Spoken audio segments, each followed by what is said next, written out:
Hello. Yeah, so for some reason, sometimes my OBS turns off my settings, like resets my settings for my mic. But here we are.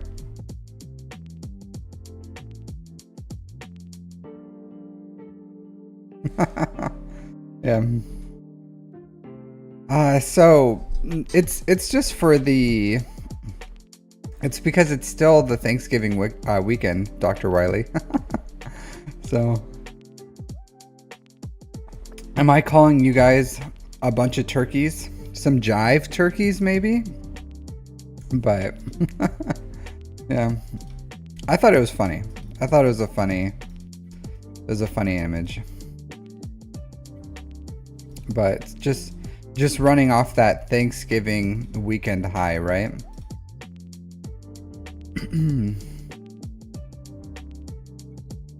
Sometimes it's just that way. So how was your guys's, or I guess you guys are probably still in your extended weekend. So how is your Thanksgiving weekend? Enjoyable? You guys do anything? Visit family, friends? Stay home? What did you guys do? I had a pretty chill weekend personally. Pretty chill indeed. Almost done with this guy. Almost done.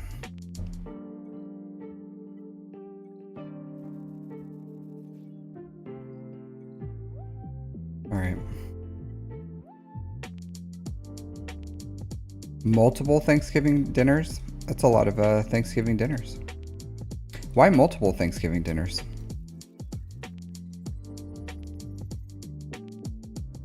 Ship Lightspeed bundles? Yeah, I'm glad those came back. I've been telling people that I do think I had estimated that it was going to be around this time that those bundles, Lightspeed bundles, would come back. So, yeah. I'm still hoping around Christmas time that we'll get the a C bundle, because a C bundle would be pretty great. I could definitely see that happening. See what I did there? Ha ha ha.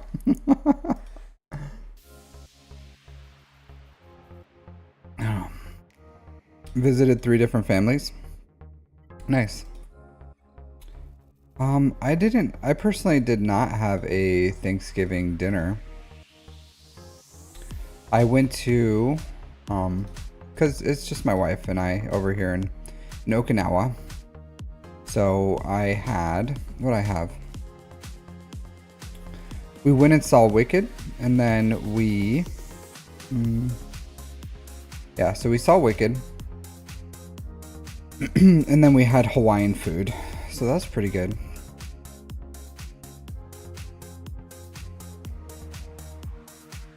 Yeah, believe it or not, let's try to take your stuff off.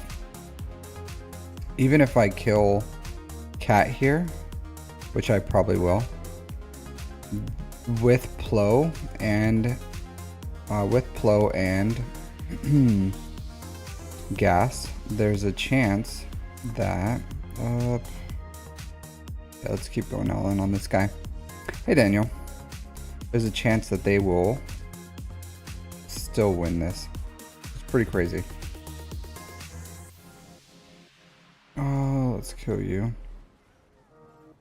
Plo's just like so strong, even with what do you call it? Just Plo and JMK can pretty much kill Cat. It's pretty nuts. Doesn't look like that's gonna happen this time, but sometimes you never know. Let's do that. Die, please. Nope. Does not want to die. Let's do that to stun you. No, you're not gonna get stunned. He's the number one, not gonna get stunned. Alright, that's fine. We'll just work you down until I get my ult. Let's continue this senseless game. Why can I? Oh, you don't have ult. Or you don't have talent on. You're not doing a very good job, Plo. Please stop. See? See what they're doing there? How they're massacring my baby. Yeah, it was really good. I really liked it personally. I thought it was good. Please, JMK, be cool. There you go. Yeah, so I saw it. I went in with like not too high of expectations, but it was really good.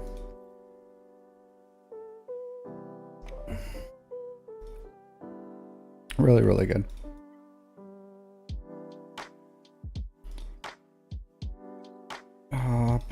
There you go. Where are you guys along this track? Where are you guys sitting at? Hey, nice. I get another Omicron soon. This would be nice. But where along this track are you guys? It's pretty annoying, like maintaining this currency. For one, because it doesn't stack too high. And for two, I don't know what the fourth week is going to be like. Because of, like, once we hit the end, I don't know how strong this stuff is. 28 or 29. Yeah. 30 today. So this, because this galactic challenge was pretty easy. Something you guys have to like keep note of is on Saturdays they make the quest, these episode quests, they make it to be completing galactic challenges. So you can't complete your galactic challenge until Friday, until Saturday. So if you do the galactic challenges right as they unlock, you won't be able to complete that quest. I've been rough. This one was easy. This one was just crits and Galactic Republic. So pretty approachable for people, I think. Galactic Republic and critical hits. It wasn't too hard either. And we have Steadfast Retribution, which is actually pretty strong. So whenever a Galactic Republic ally receives damage from an enemy, they deal true damage to that enemy equal to 100% of the damage done. This is a ridiculously easy galactic challenge, in my opinion. So I thought this one's a bit of a gimme, I guess, with crits and galactic challenges with Steadfast Retribution. 21 without pass. Oh, where's that? Right here. Okay, so you got this stuff. What team did I use for critical hits? I used JMK for everything. I just did it in one fight. So I used just like a JMK. Not this. This is what I used. I'm sure you can do other things too. SOKR would probably be the obvious choice if you have him, but almost any one of these GLs should be able to do it if you have a GL. Yeah, I don't know. Maybe Padme can get it, but pretty much the crit hits is just like win.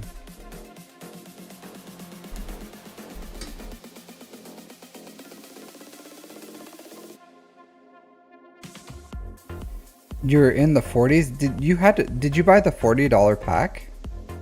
Or the $40 pass? Because I've pretty much done everything I could, and I don't think there's a way to be here unless you bought the pass.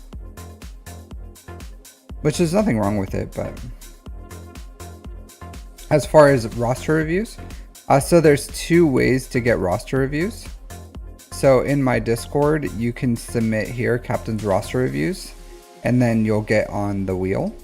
or you can donate more than $5 in the donation link in the description of the video, and that'll get you a premium review. But right here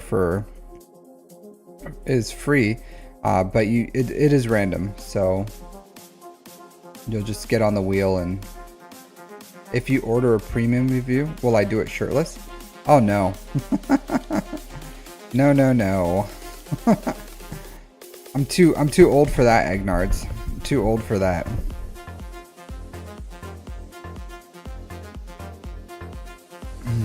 This isn't only reviews, you know.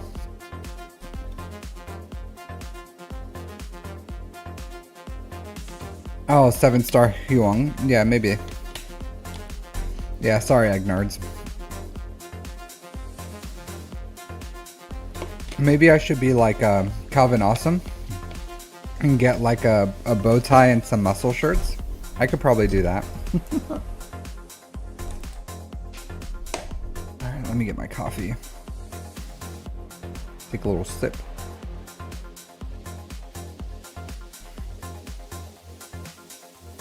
Shirtless review? I don't know. I'd have to think about it. Ruminate on it. Ruminate on it a little bit. A Zillow Beast raid? A Zillow Beast? I don't know what the Zillow Beast is. Is that the Mandalorian one?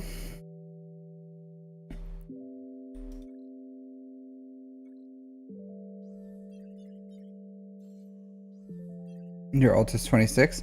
Yeah, I don't know how good the Pass Plus is gonna be. Can I do any of these platoons? They're finished. Alright, not allowing us to do that, even though... Come on, dudes. Are they still waiting on platoons? I can't do any of these. Oh, boom. Platoons. Okay. So we're still in the platoon phase.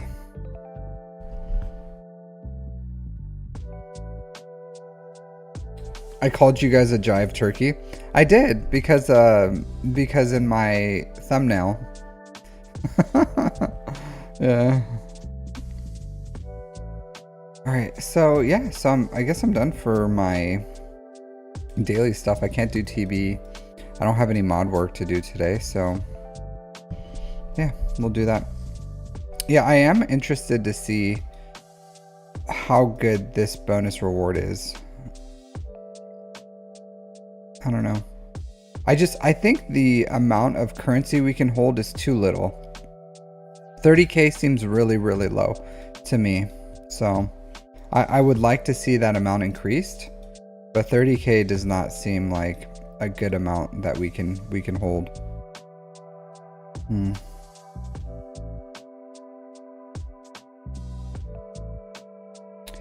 Yeah, so I did, because I have 8,000. I don't think I'm gonna spend anymore, but I got the Omicrons, the Chirotech.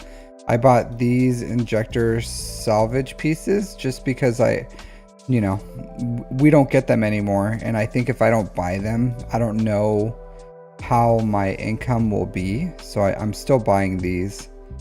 This one's at like close to 500, so I'm not gonna buy that one. I've been buying the bronzium wiring and the CCBs, and then I buy these because I need them the most. This one still don't need it yet. I guess we'll see. I'm not buying that health mod. Yeah, I could. I guess, why not?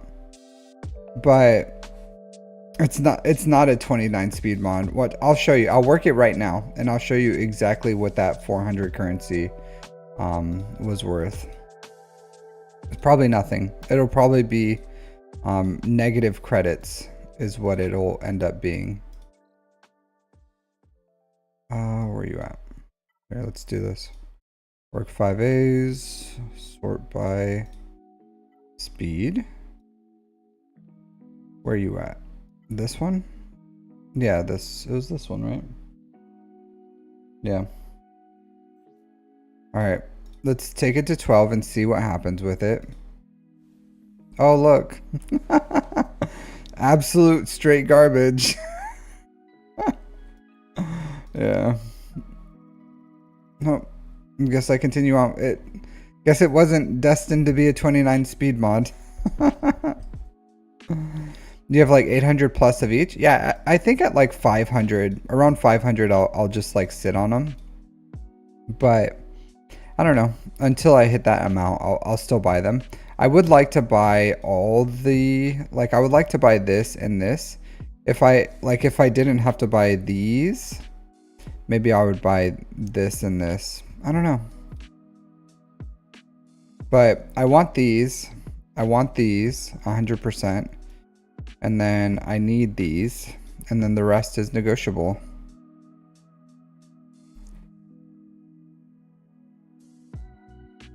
Yeah, I don't think there's value in the $40 pass. The same way I don't think there's value in the $30 pass.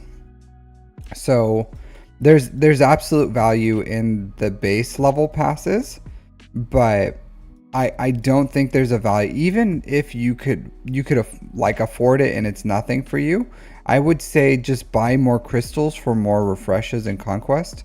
And then for this one, there's absolutely no reason to buy that $40 pass.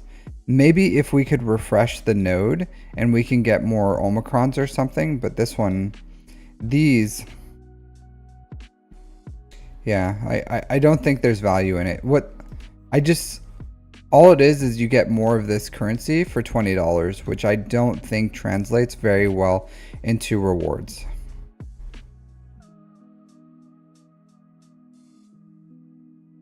So yeah, so that's the only time it's worth it. So if you can get the proving grounds, like double the proving grounds, 100% worth it. Especially if you need multiple conquest characters. Like that's when I bought it, is when I needed all the conquest characters, and then so I would buy this pass, and I got the conquest characters at twice the speed. So yeah, 100% it's worth it for that. But for the majority, or at least the end game players, like there's no reason to buy that pass for the $30 pass. There's just no reason to it. Unless you need the proving grounds. Like if you want the double proving grounds, yeah, absolutely. Get that, but no, there's just no value to it. So the increased energy and stamina refresh rate is not that much, believe it or not. So I thought too, and I guess it really does depend on the size of your roster. Because I thought when I did it, like, oh, I'm going to need that stamina refresh or whatever. But like I can keep my stamina pretty high on these guys. Like I use my energy, and I have no problems with maintaining stamina. So I do my conquest 3 times in a day, like morning, afternoon, evening. And then I do like 2 attacks for whatever feats I'm trying to do. Like right now I'm doing the Morgan, Elsbeth, and Great Mothers. I'm doing this is my mercenary team, the one that you guys just saw. So this one I'm doing mercenary wins in phase 1. I'm doing Night Sister wins in sector 3 or 4 or something for Peridia. So yeah, so winning Night Trooper and Captain Enoch, I'm knocking out that one, and then I'm doing the Night Sisters for Peridia. So I do a few of them at a time. These ones where I have to do like buffs or debuffs, I'll just cheese that at the end, so that I'll complete these in like one battle. I'm still knocking out these other ones, and I'm using pretty much the nodes to like these to do those feats. So I still am farming Datacron material while I just complete my feats.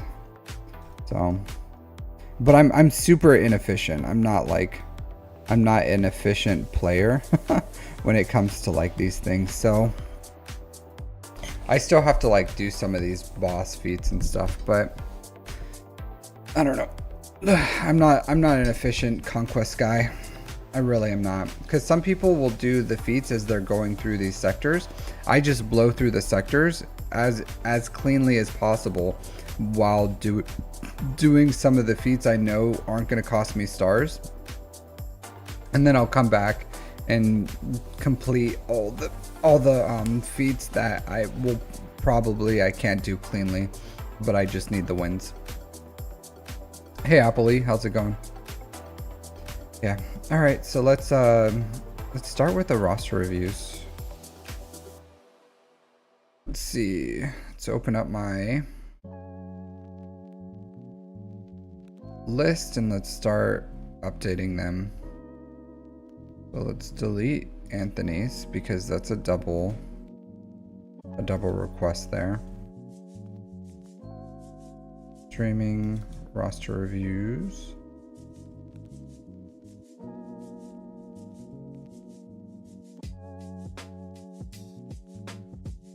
All right.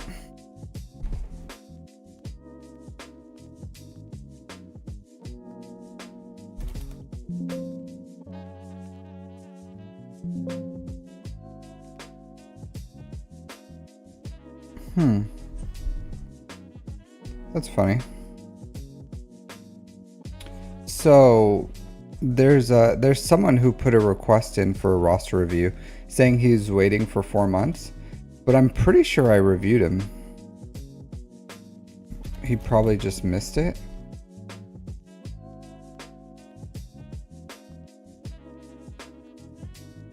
Oh well.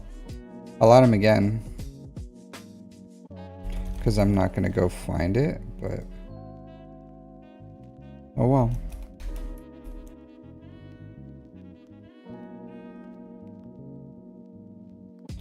It's hilarious. Alright, let's see how up to date my list is. Have some people to add in. So let me just knock that out real quick.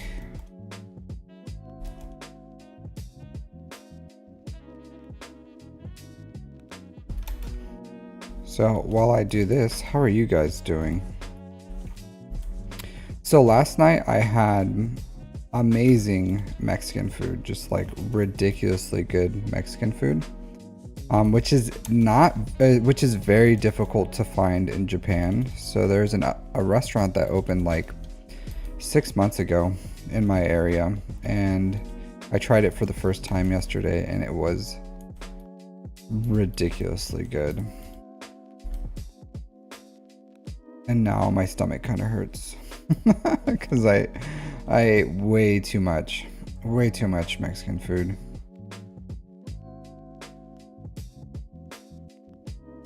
Oh, there you go. You guys ever have that happen to you where you just eat way too much?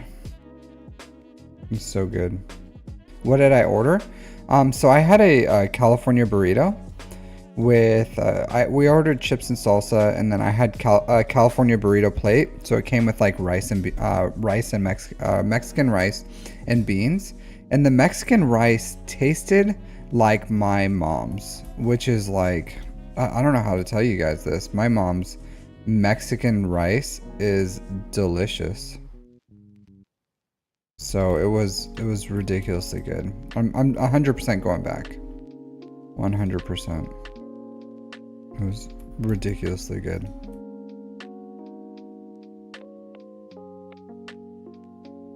All right. Shuffle that list.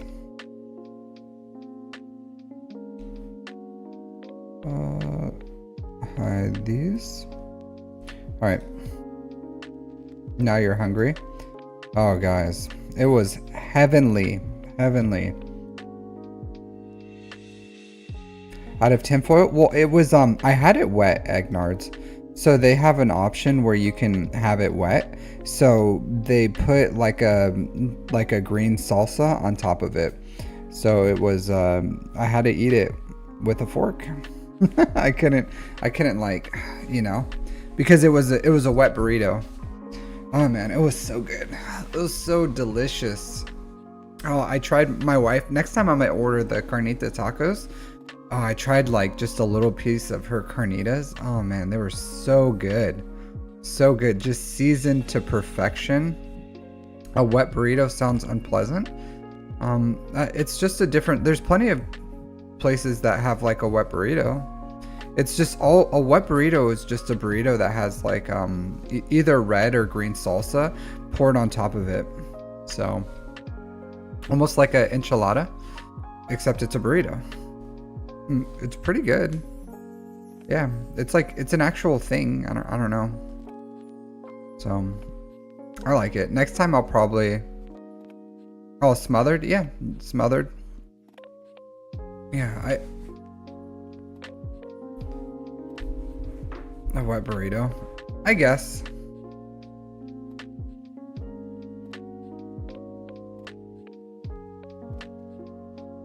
Yeah, so I can't make my mom's Mexican rice.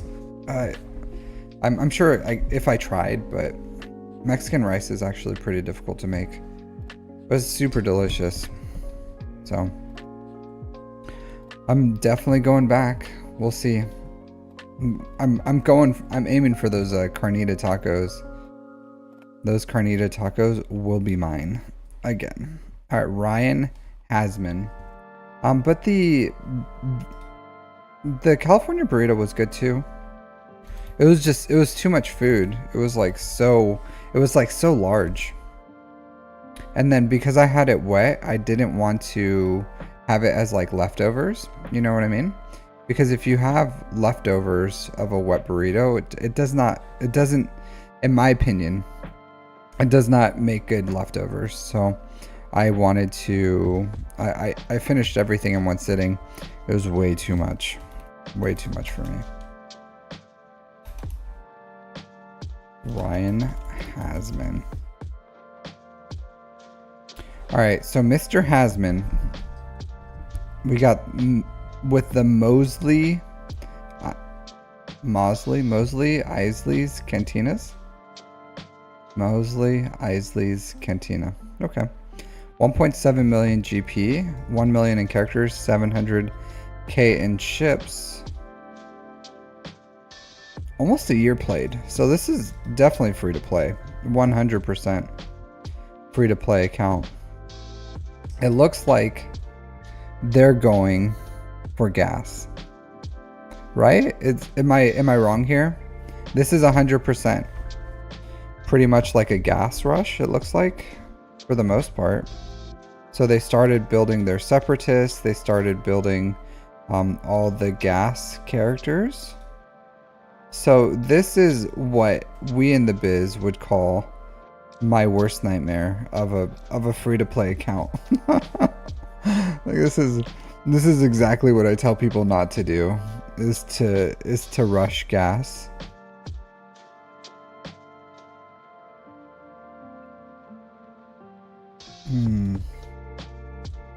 Like, don't get me wrong. I'm not gonna go on my gas rant right now. I really want to, but I'm not going to. I'll say this. I would like to see them, because it doesn't look like they're that far from, let's look at their scoundrels. All right, so they have some of the things. 1 second, Appley. So, all right, I'll tell you real quick. So you can submit here in my Discord for roster reviews under Captain's roster reviews.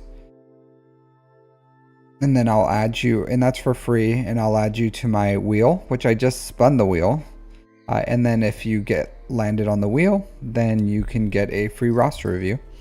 And then if you're not on the wheel, or if you don't want to wait for the wheel, because sometimes it can take a little while, I guess, then you can submit for a premium review for any donations over $5 in the donation link in the description. But yeah, those are the two ways to get a review. Hey Digger, how's it going? All right, so it looks like they're super committed towards gas, so they're gonna have to finish gas, which means they need to work on their separatists a little more. So the big thing for trying to do this as cheap as possible It's not really IG. Like, IG is fine, right? The rest you need at least at minimums. But if you need to take one at relics, it would be B1. B1 would be the ideal relic for unlocking gas as cheaply as possible for its, I think it's phase 4, for phase 4. So I guess get B1 and his Zeta as fast as you can. And then you can, if you want to, take Droidica and B2 to relics. If you just want to like take them all to relic 3 for General Grievous. That's not a horrible thing to do since you're already investing in this. Otherwise, you can like gear 12 them if you want to. Like gear 12 B2, gear 12 Droidica, relic 5 B1, and that should get you through the event with like a R1 Magna Guard. So do what you want with it. Do what you want. Well, there's 6 unreleased Lightspeed bundles, Digger, that was data mined. So there's 6 new ones. We don't know what they are. So a pretty good chance that we'll get one. Like Christmas, New Year's time, maybe. Could be possible.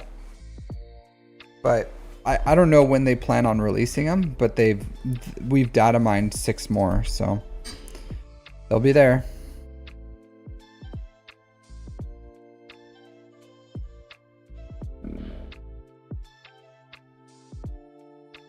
Yeah, so I would finish that first, I guess. Unlock gas, get your 5.0 first, because, you know, why not? While you're doing that, I would also recommend relicking up Jedi Knight Anakin. If anything, I would say relic up Jedi Knight Anakin as soon as you can. You can take him up to relic 7 if you want to, and that'll make your Qui-Gon Jinn Omicron actually worth having. So I would do that as a priority for this account, like Jedi Knight Anakin.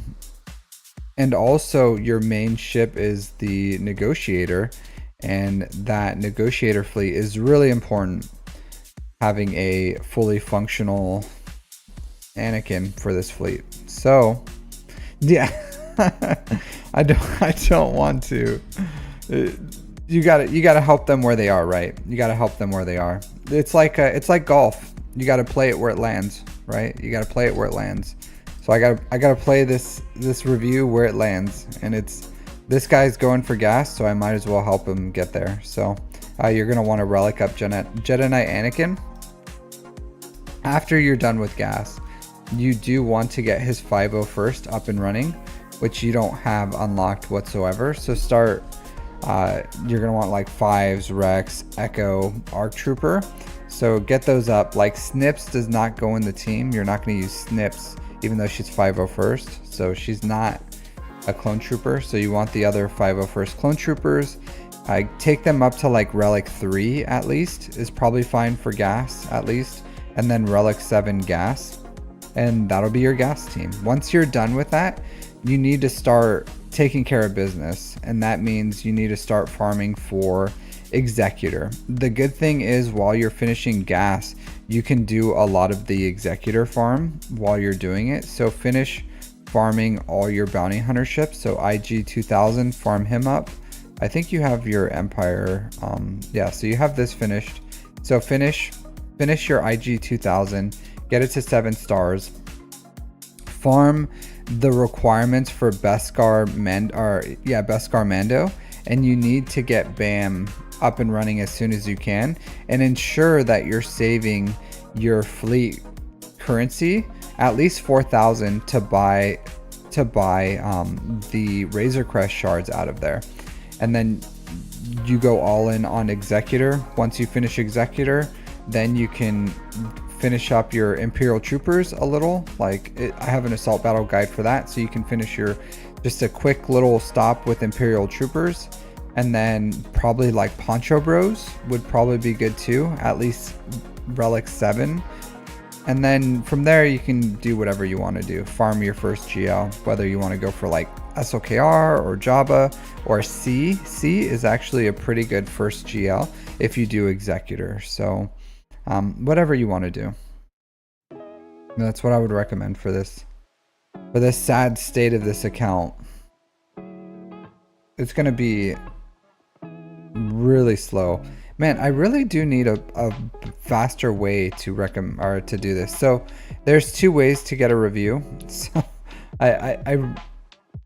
you for free in my Discord, you can put in a request under Captain's Roster Reviews, and then that'll get you on the wheel so I can spin the wheel.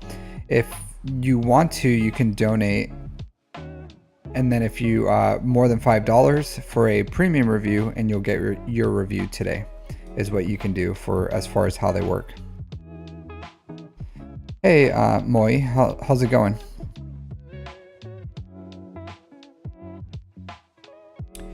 I don't think this is a JMK rush, to be honest. Oh, maybe it is a JMK rush. If it is a JMK rush, I do think they're going for gas. I do. Maybe it's JMK.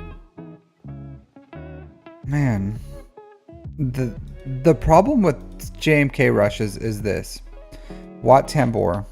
So this guy. All right. So if it happens to be a JMK rush, which you're like, one, you need to get your geos to gear 12 just to make it a little more reliable. But like, this Watt is going to be a huge detriment. Yeah, this is going to be a huge, like, you're just going to be waiting on Watt. So you can finish everything you need, and then you're going to be waiting on Watt for forever. It's worse than gas. I don't know. I don't think it's worse than gas. Do I think it's bad? Yes. Do I think it's worse than gas? No. And the reason why I don't think it's worse than gas is because at least when you finish your JMK requirements and you're waiting on Watt, then you can just like move on. But when you finish gas, you have to build like the gas 5.0 first. So yeah, is it really dumb? Yes, this is really dumb. So I would say this. I would abandon, if you are going for JMK, I would just abandon it, right? Just stop what you're doing. Take JMK and then put him on the shelf. Put him on the shelf. Because you can't unlock him until you get Watt to 7 stars, and you can't accelerate this really. So you just gotta get as many shards as you can from your guild. And so I like, just start pushing for Executor as your main farm.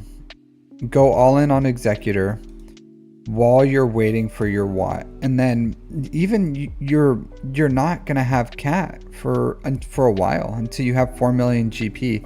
Do you know what's the fastest way to get 4 million GP? Is to build your fleets. So this account needs to go all in on Executor. Start working the Imperial Troopers after Executor.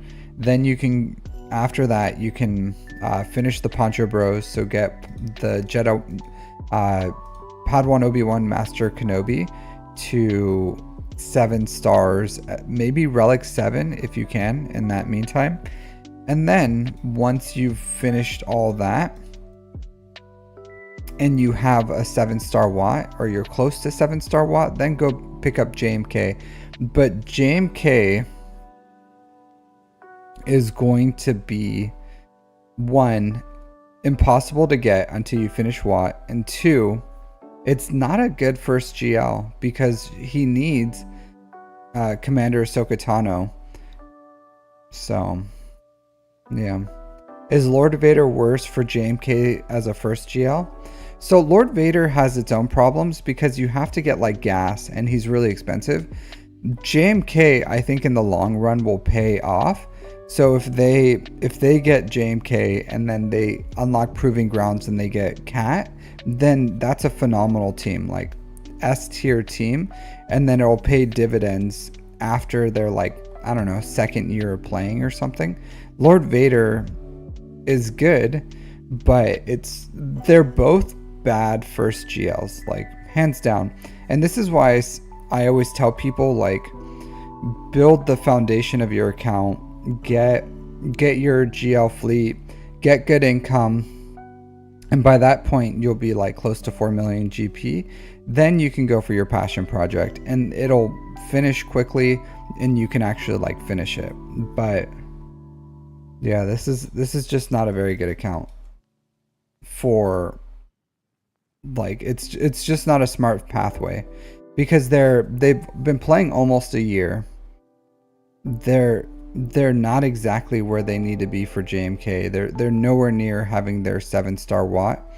So, and then even once he does finish that in like I don't even know, 6 months or so, maybe if he's lucky, then he's going to still have the issue that he's going to have a JMK without cat, and that's going to be pretty rough for him. So I don't know, I would still abandon it. Like I would go all into Executor, finish CLS Rebels maybe, then or Executor, Imperial Troopers, Poncho Bros, probably CLS Rebels.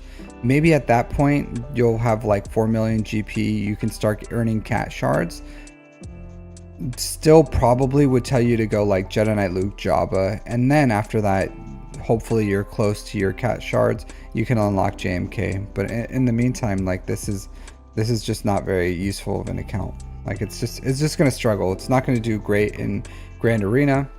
It doesn't have great income from assault battles. Its ship income with a 5-star negotiator probably isn't great, because his, at this point, around 9 months of play, like players are starting to get executors free to play. So yeah, it's just inefficient.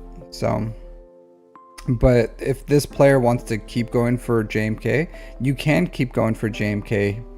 It's not what I would recommend, and you're just going to be waiting on that Watt. And while you, at least when you do that and you're waiting on your Watt, then go all in on the Executor and kind of like weaving in assault battles, and then finish your JMK whenever you get Watt.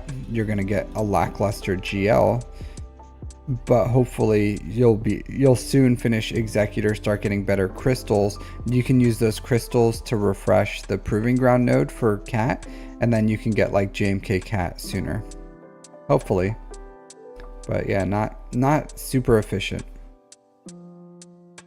I would not recommend gas if they weren't going for it. Yeah, a JMK rush. I don't know if Lord Vader, what's worse, Lord Vader or JMK? I honestly wouldn't recommend either. They're both not very good. Like good first GLs, C, SLKR.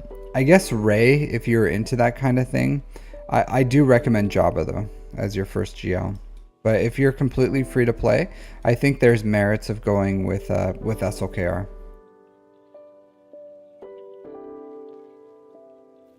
So it's just most players are willing to buy a Lightspeed bundle, and Lightspeed bundles you can just get SLKR for like, I don't even know how much it is, like $20, $30 for the entirety of the ship pack and the shards. So it's like, why spend it like a year farming something that you can finish with $30? But if you're free to play, then you gotta farm it sometime. And I do think SLKR is a wonderful first GL.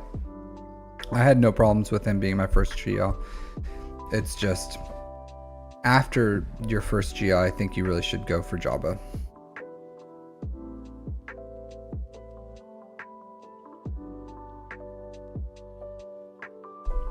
Yeah. JML is the first. I don't recommend JML as the first for a lot of reasons.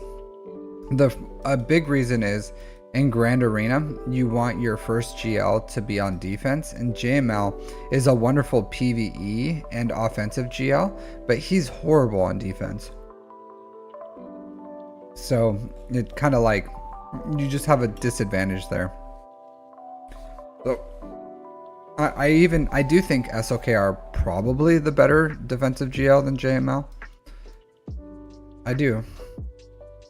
As horrible as he is, I still think he's better than JML. At least for early players. Like early players really struggle So, but JML, you can just throw like Trey at it at gear 12 and she can win. So I think Ray is fine as a first GL. Yeah, without Ben, but Ray still, because even a solo Ray is still hard to beat. So Ray is a good defensive GL. Carbonite 1. Well, you're in Carbonite, so you'll see. Is today free or paid? Hey, a Rescue Panda, how's it going? So I always do a mixture, Rescue Panda. So if anyone wants a premium review, I'll give them a premium review, but I always try to do some free roster reviews. So I very, very rarely have I ever had the point where I was only doing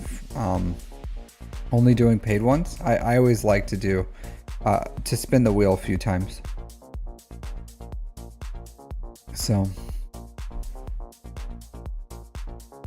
always do. Even though this is my I did have some extra time this week, so I did a roster review stream earlier in the week. So this is the second one I've done. That was an interesting account with Ryan Hazmen.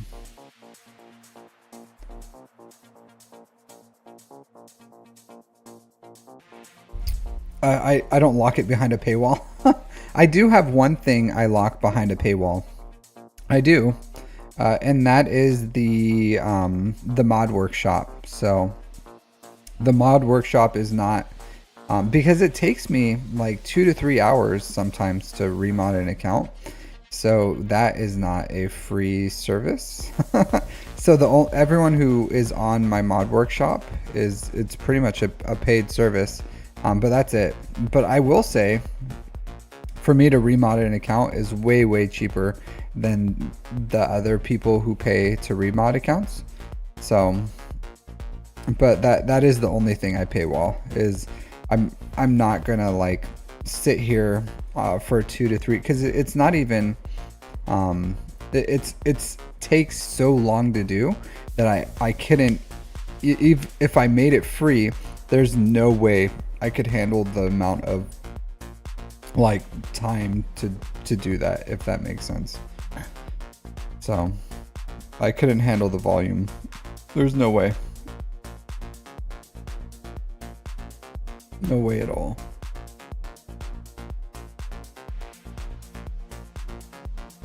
Riva. So Justin, most players can't get into an account or can't get into it because how did you get into your guild that was getting decent Riva shards? Because most guilds, hey Rettnot, thanks for the donation. I'll get you in right now. But most guilds don't. What do you call it? Most guilds don't accept accounts anymore just for Inquisitors. Like if you look, that no one really cares to be like, oh, you have Inquisitors, oh, let's get you in our guild. Maybe when Riva first came out, that was definitely the case, but nowadays there is not a premium in getting Inquisitors. So either one, you knew someone, or two, you got lucky with a guild. But even if someone immediately farms Inquisitors, which I would not recommend, like it's very, very difficult. Mid-game guilds, yeah. So, but they're not.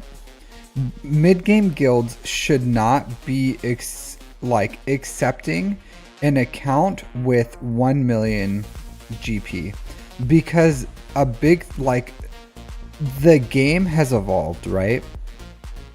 You need raid income. So at 1 million GP, you're not going to have a decent enough raid income for a big size guild. Oh, okay, so you had two other accounts in the same guild. That makes sense. So that's what I was saying. Like even then, like there's just no way. There's no way that guilds are going to, maybe if your other 2 guilds equaled enough raid income for like 3 of the average. So, but like guilds just don't care about Inquisitors as much. So yeah, I know mid-game say they want it, right? Because I've looked at tons of ads for guilds. They may think of it as a bonus, but what I'm saying is, like, back when Inquisitors came, they were like, all right, let's see. Here's 400 million, right? So 23 Reaver shards, what they want, 6 million GP, 3 GLs, 1 ship GL. So this is what I'm saying. They're not going to accept, like, they want Riva ready, but they want other requirements. Like, they want a decent amount of GP. So they're like, just farming Riva before would get you into a good guild. Now, like, good relative, right? Relative.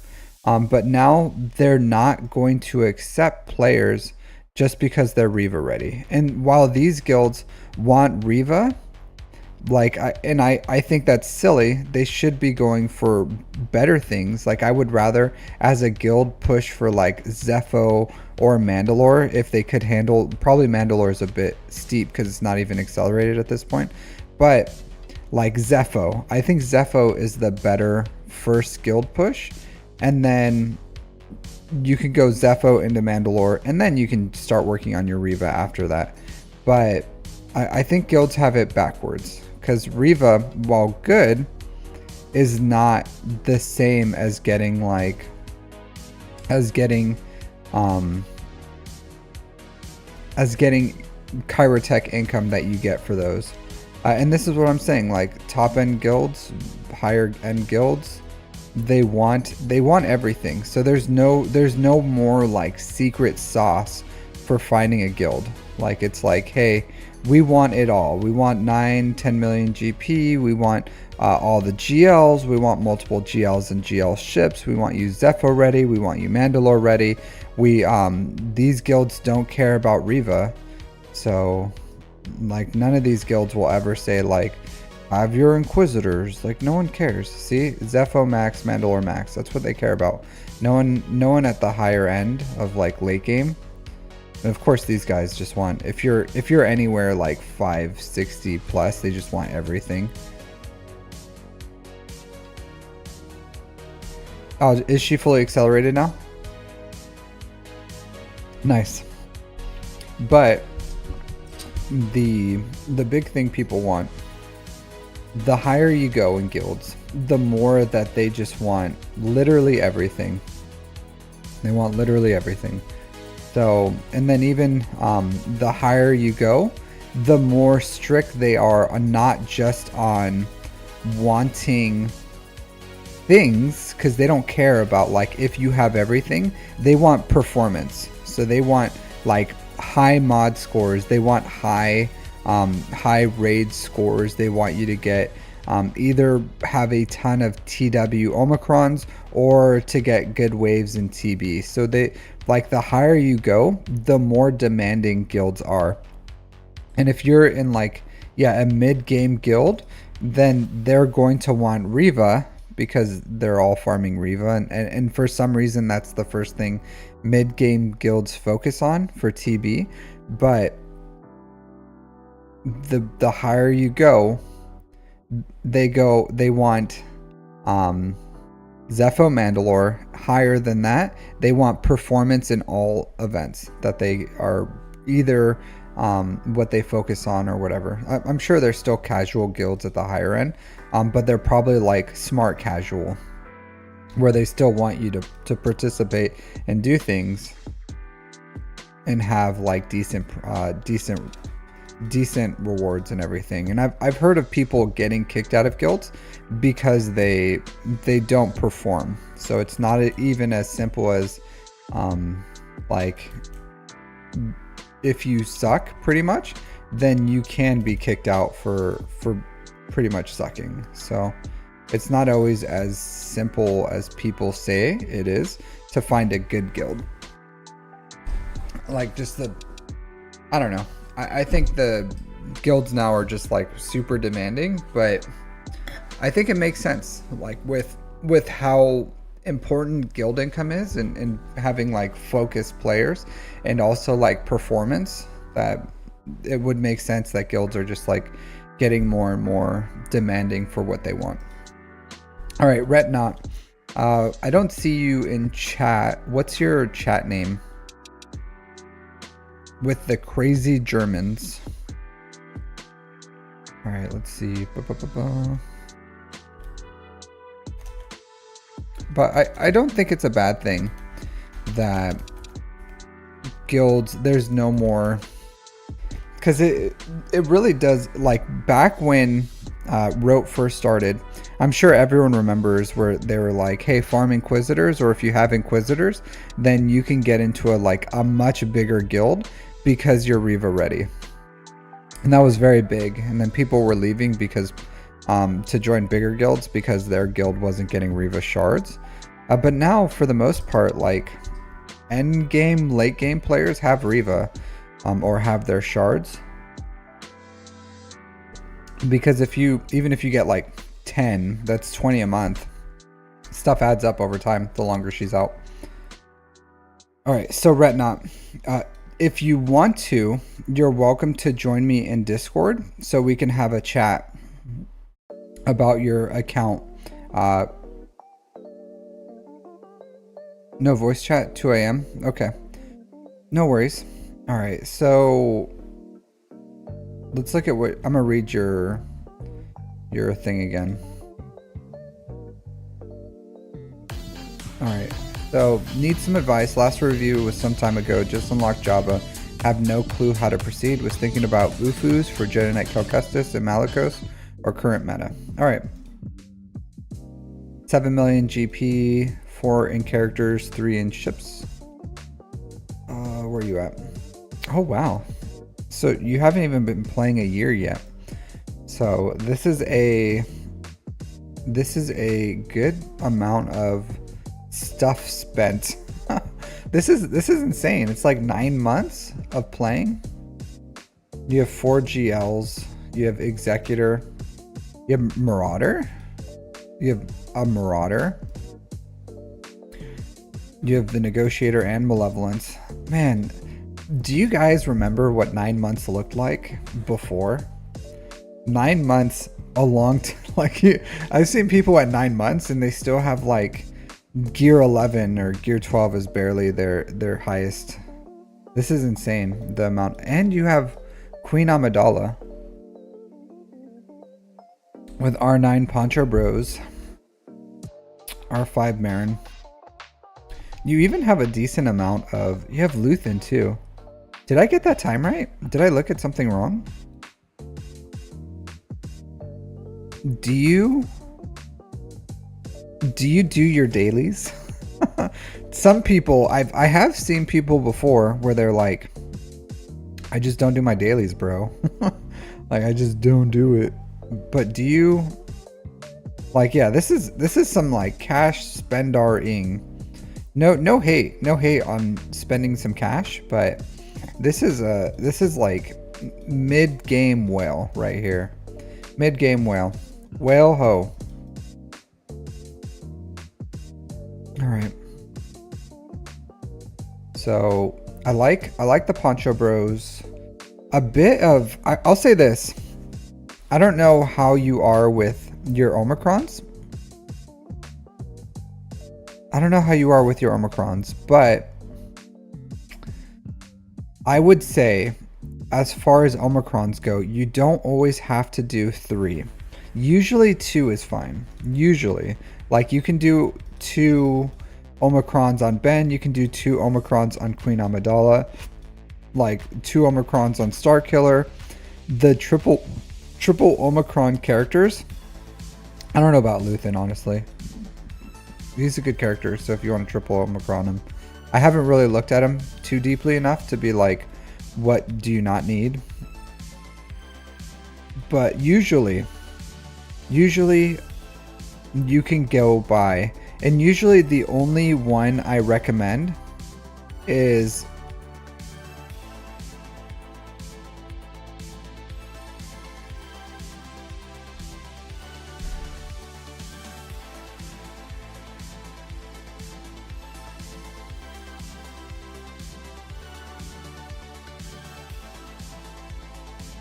so that one's good.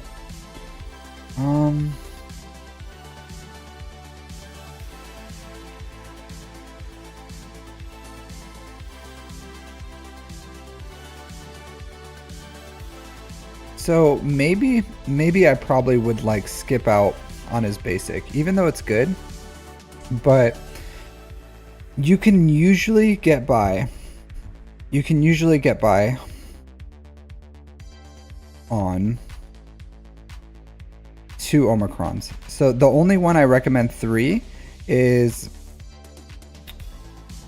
Malicos. So if you have Malicos wants all 3 of his, but usually what I do, because the longer you play, the more Omicrons you're gonna need, and the more like they usually replenish or add in more Omicrons than we can spend with all the characters. So I would say try to be more selective with your Omicrons, as far as like Queen Amidala would have been fine with 2, Ben Solo would have been fine with 2. You can still triple Omicron characters if you want to, but I'm just telling you, over time, unless you're spending like some serious cash on them, you're gonna run out of characters, because even me, like I don't have enough Omicrons for all the characters I want. So I would say try to be more selective. Try to like go 2, unless it's Malicos, then you can go 3. Maybe Ezrael, Ezra Exile, maybe he wants 3. I don't know how influential they're gonna be for GL Ahsoka, but I think right now you can kind of like cool it with those Omicrons. And the times that we're looking at is just your Galactic War battles. It's 4,400 in a year, so you're under 4,400, so that's about like 10 months. I do like the Marauder investment. So I like your ships. I like that you have good investment here. You have Executor, you have Punishing One, you have a working Empire fleet. Your Executor fleet is fully fleshed out, so that's good. A lot of TW Omicrons. I don't think it's bad to have a blend of TW and Grand Arena, and it's not a lot because he still has a lot of Grand Arena runs. So I don't see any like waste other than the triple Omicrons on characters, because I don't see any TW or Grand Arena Omicrons that I would not recommend. So they're all good. So there's nothing wrong with them except for the triple Omicrons. But like Droideca's a good one, Hera's a good one,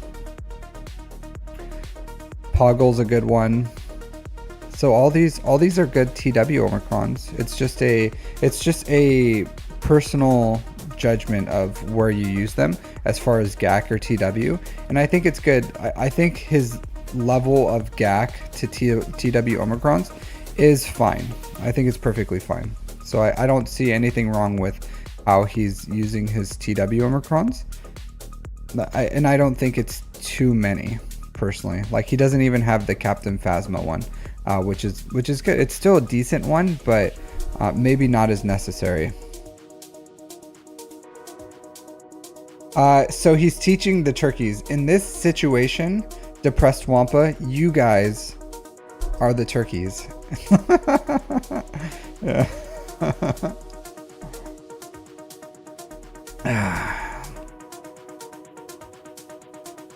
Yeah. So, but I don't think it's bad. All right, let's see what we could do. So I do, as far as investment, right? Like initial investment of what I want in an account. He has Jabba.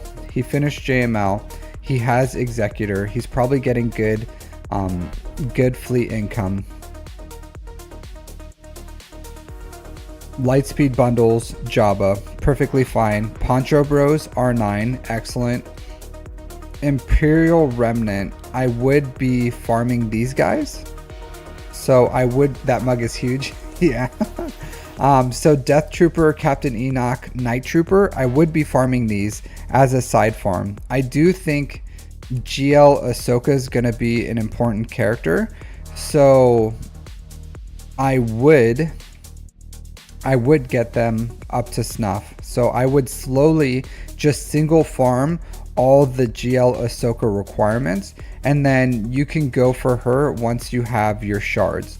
So with that being said, farm the Imperial Remnant trio, and then as the new requirements become farmable, start farming them, because I do think it's going to be, I do think GL Ahsoka is going to be an important character, and her requirements come with a very good assault battle. So having them at Relic 7 is smart. So I would do that. And also they're important for conquest. So the sooner you get them up, the better. Okay, you're slow farming them? Good. So once you're ready, you can do that. I would say where your account is, that's perfectly fine. In the meantime, while you're slow farming them, because it's going to take some time, there's some things you can finish. What I would say notable missing in your account, if you want to get into the best skilled possible, you're going to want two things. So you can start farming for Bo-Katan Mandalore and Jedi Knight Cal Kestis. Both of them are very good. So at least with Jedi Knight Cal Kestis, that comes with the Ufu farm as well. So that's a really good team. So I would start working towards them as well. So I would start farming Jedi Knight Cal Kestis first. Once you finish Jedi Knight Cal Kestis, then jump into Bo-Katan Mandalore as your next big farms. And then once you're ready for GL Ahsoka, then just jump all the way into GL Ahsoka. I want to look at some of your other farms to see what you're closest to. So you're not really close to ready for anything. And this is what here. Hey SWGOH. So here I'm gonna come back to your account, but this is why I do this, right? So as you can see my farming tabs, this is how I structure my farming. And I think you need to structure your farming so that you have a farming pathway where you're farming the shards and you're ready for the farm that you need to do next. Because the biggest thing for your account right now is you finish some good farms, right? You have some great things in your account, but I don't see your farming pathway moving forward as far as like what are you working on right now, because you should have like farming is like an onion, and that's a big ass onion I just showed, but like an onion but farming is like an onion. It's multi-layered. We have tons and tons of resources in this game, and your resources, you should have something where you're putting in your signal data and your zetas and your omicrons, and it's like your main farm.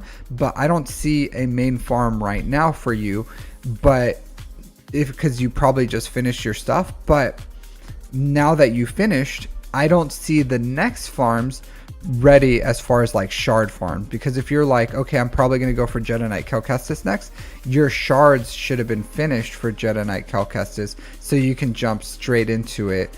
And if you're waiting on shards, then that's really, really inefficient as far as a farming pathway. So I always structure my farms like this so that I can do my hard node farms in a smart order and have them finished, so that when I'm ready to finish my main farm, and I'm like, okay, well, like these guys, right? I finished all their requirements. I just need their zetas. So I have zetas saved up. I'm just waiting for Bo-Katan Mandalore to unlock. I have all her gear. So right now, believe it or not, I have all the gear I need for Terran Malicos and Ahsoka Tano Fulcrum, including their gear 12 plus. So once I get Bo-Katan Mandalore, I'm going to like relic up Terran Malicos and Ahsoka Tano Fulcrum pretty much immediately. And then I'm working on the Ahsoka farm right after that. But my resources, I'm like doing multi-layer farming and putting my resources where they can, where they're not gonna like, disrupt my main farm, but I'm still investing in my secondary and third farms as we go in. So what I'm seeing in your account right now is your plans. You're just not, you're not ready for it. So so in the future, I would like you to create that farming tab and then create a farming pathway that's hey Afromenda, thanks for the follow. So I would like to see your farming pathway so that in the future you don't get to this position where you're like, okay, I finished my main farm, I want to do X, Y, and Z next, but you're not farmed for X, Y, and Z. So that's what you need to do right now. And what I do, or what I did, was it's probably not obvious there, but I listed all my main farms that I wanted to do. So like all the GLs, all the legendary farms, all the GL ships, I had them on my farming tab, and then I prioritized my shard farms based on what I was going to finish first. And then same with ships and characters and everything like that. And then sooner or later, your shard farming, believe it or not, becomes finished a lot faster than what the other things you can farm, because shards are now accelerated. You can actually finish them very, very quickly, faster than you can do like signal data and zetas and omicrons and all that other stuff, so that you can have multiple different farms ready. And if for some reason your prioritization changes, then you can just like shuffle them up or down. Also, it allows you to do things like farming new farms and old farms. You can be like, okay, well, I'm going to shard farm GL Ahsoka, and I'll just continue down my list until I'm shard farmed for her. And then once you have all her shards, then you bump that up to your main farm. So that's what I would recommend you doing. Just take all your farms and do that. Next prioritization of like farms I would want for you: Jedi Knight Cal Kestis, Seer Unaligned Force users. You don't have to go super hard on Seer because you don't have Malicos, so you can just get Seer ready as far as just get Seer, take her to Relic 7, take Jedi Knight Cal Kestis to Relic 7 for Zepho, and then don't have to go all that hard into the Seer team. You can kind of like just let it be for now until you have Malicos, and then you can fully invest in that Seer Unaligned Forces team once you have Malicos. In the meantime, you can shard farm as best you can the Ahsoka farms. That should probably be your number one shard farm priority. Number two, Jedi Knight Cal Kestis. And then once you finish Jedi Knight Cal Kestis, Bo-Katan Mandalore. Once you finish those farms, your next priority should probably be either, and you can go any order, you just have to prioritize for what you want. So if it's after this conquest, then yeah, I would go Seer. I would do the Jedi Knight Cal Kestis, get Zepho ready, and Jedi Knight Cal Kestis is going to help with your JML, or you can have them as a different team to beat stuff like Malgis. So I would have that Zepho team ready, and then I would build Seer Unaligned Force users. So go Jedi Knight Cal Kestis R7, Seer R7, then go Seer Unaligned Force users, start building your Bo-Katan Mandalore shards, and shard farm those as you're shard farming for GL Ahsoka. If you're still waiting on shards for GL Ahsoka, because it's going to take a long time, then you can finish Bo-Katan Mandalore, and that's going to give you like 2 GL killer teams, like Seer Unaligned Force users with Malicos and Bo-Katan Mandalore. Excellent GL killer teams, and Jedi Knight Cal Kestis as well. So all that is really good. After that, you can go with either Leia, JMK, Profundity are the 3 things that I would probably prioritize with your account. And the Profundity is good.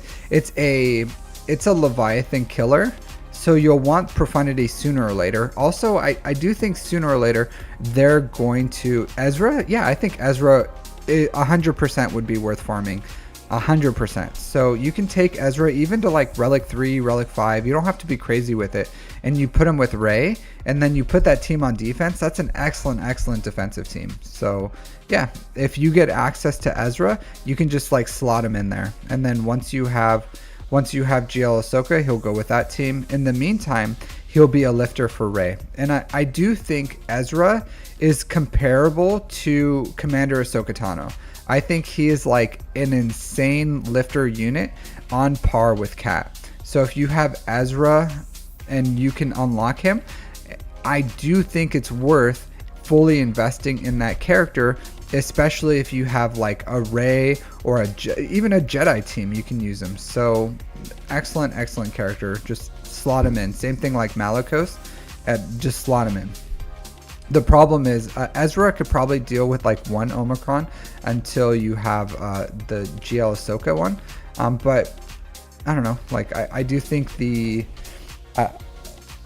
triple Omicrons, and you can kind of see where I'm saying like you're kind of hurting. You'll start hurting with Omicrons because you'll have like, okay, maybe you could have Reva soon, and then Malicos, and then Seer, and now you want Ezra Ezrael, and then like these Omicrons start really adding up, and that's why I'm saying you should double Omicron instead of triple Omicron these characters, because there's so many, and there comes like a point where you just like you get a huge flow of those conquest characters at once, and you're like, well, I want all these characters fully invested in, but it's like, okay, the Seer team takes 4, Ezra sooner or later will probably take 3, and then, you know, whatever else new conquest characters you're going to get or new characters that come out, you're going to want more of. So yeah, but in the future, after you finish those immediate farms of like Jedi Knight Cal Kestis, Seer Unaligned Force users, Ezra Exile, the GL Ahsoka, which could be a long farm. You don't have to like jump into that one. You can slowly get it up as you're ready. I would also start getting just a plan on what you want to do with like Profundity, JMK, Leia, because those are 3 things you want in your account as soon as possible. So whatever order you want to put them in your farming pathway, any 3 of those, like all of them are good. I would recommend probably doing Profundity first, and then something like Leia JMK or JMK Leia. Both are good, so whatever order you want, but put those 3 in whatever farming priority you want after those. Do I think Profundity should be rushed? I think it depends on your fleet shard. So if you were like a return player and your shard is full of Leviathans and you don't have a Leviathan counter, then farming up the Mark 6 and then having a 7-star Profundity would be very important, because it will pay dividends and give you more income for crystals. But if you're getting first place with Executor and no one is anywhere near a Leviathan, I don't think there's any need to rush a Profundity to 7 stars. So it's all like, it all depends. So I don't think, like, it would be nice to have a Leviathan killer for offense on Grand Arena, but I don't think it's as important as being able to get first in fleets every day. So you kind of have to make a judgment call on that. But Profundity is one of the better performing low star GL ships. So if you have like a 4, 5, 6 star Profundity, it's still going to do a lot of work for you. It's just not as good as a 7 star for that Leviathan counter. So if you need a Leviathan counter and you can farm the Mark 6, yeah, go ahead. I even use it without the Mark 6 for Grand Arena. It's not 100%. So far, I don't know, like 60, 70% or something for me.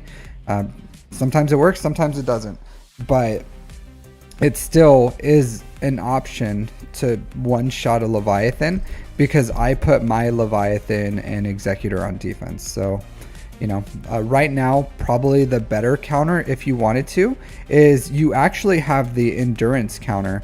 So probably not as big of a deal for you for that counter, because you have this counter. You don't have Rex, you need Rex. So I would get Rex's ship. As pretty dumb, right? Like, you're like, What do you mean? But you need Rex to survive, or to be the first one to die, and then you reinforce with like Anakin. So I would farm up your Rex and get him for the endurance counter. If you haven't seen it, Arnold just released a video on it, so that should be your Leviathan counter right here. You just need Rex. Sexy Rexy. Yep. So I think you go like 5s Rex Marauder maybe is what you do, and then you reinforce with Anakin. So yeah, I would look at that counter, but you do need Rex because he's the one who dies. He has like a high target priority, so you use Rex and he yeah. So if I had Marauder, I would be like fully investing in this fleet to get for the Leviathan counter. It's either a reliable 1 or 2 shot. So probably for this account, Profundity is still good. I still think it's good. You can use the endurance counter.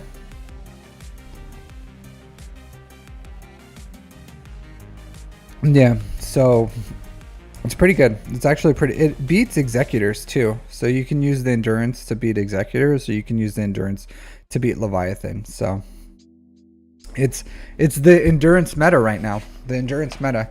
So I would get that up and running.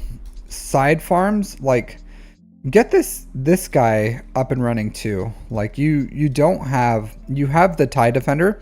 There's like zero, like literally no reason you should not have at least like this ability maxed out and this ability maxed out. So get this guy at least gear 8, give her some mods, update or upgrade her abilities under the Zeta levels, and then use it.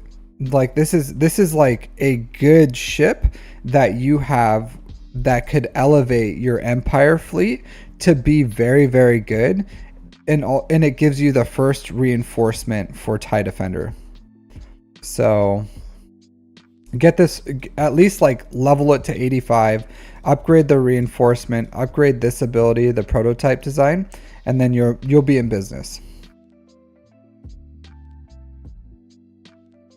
So it can, but you're not getting the first fleet, and you're not, because you're like, I'm using the TIE Defender to do that. But right now your TIE Defender comes out on the second turn when it can come out on Chimera's first turn.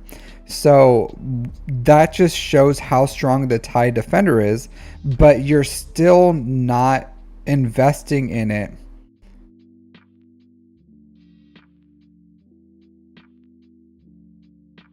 Yeah, you're still not investing in it. So get this TIE Interceptor.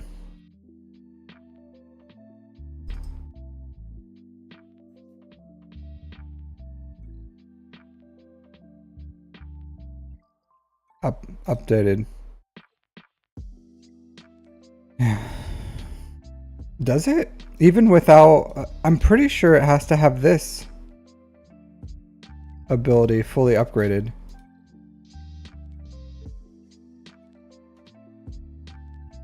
Because this ability, watch, whenever TIE critical, watch, here, let's see. Let me look at my TIE Interceptor, because your TIE Interceptor, if it does, then it's a bug, because you don't have it invested in enough for it to do that ability.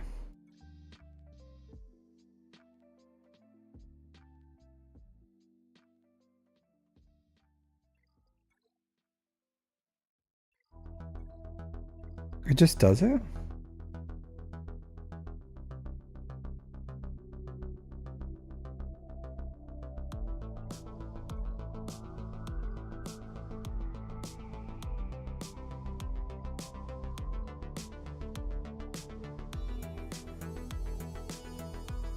Is it Invader's Kit?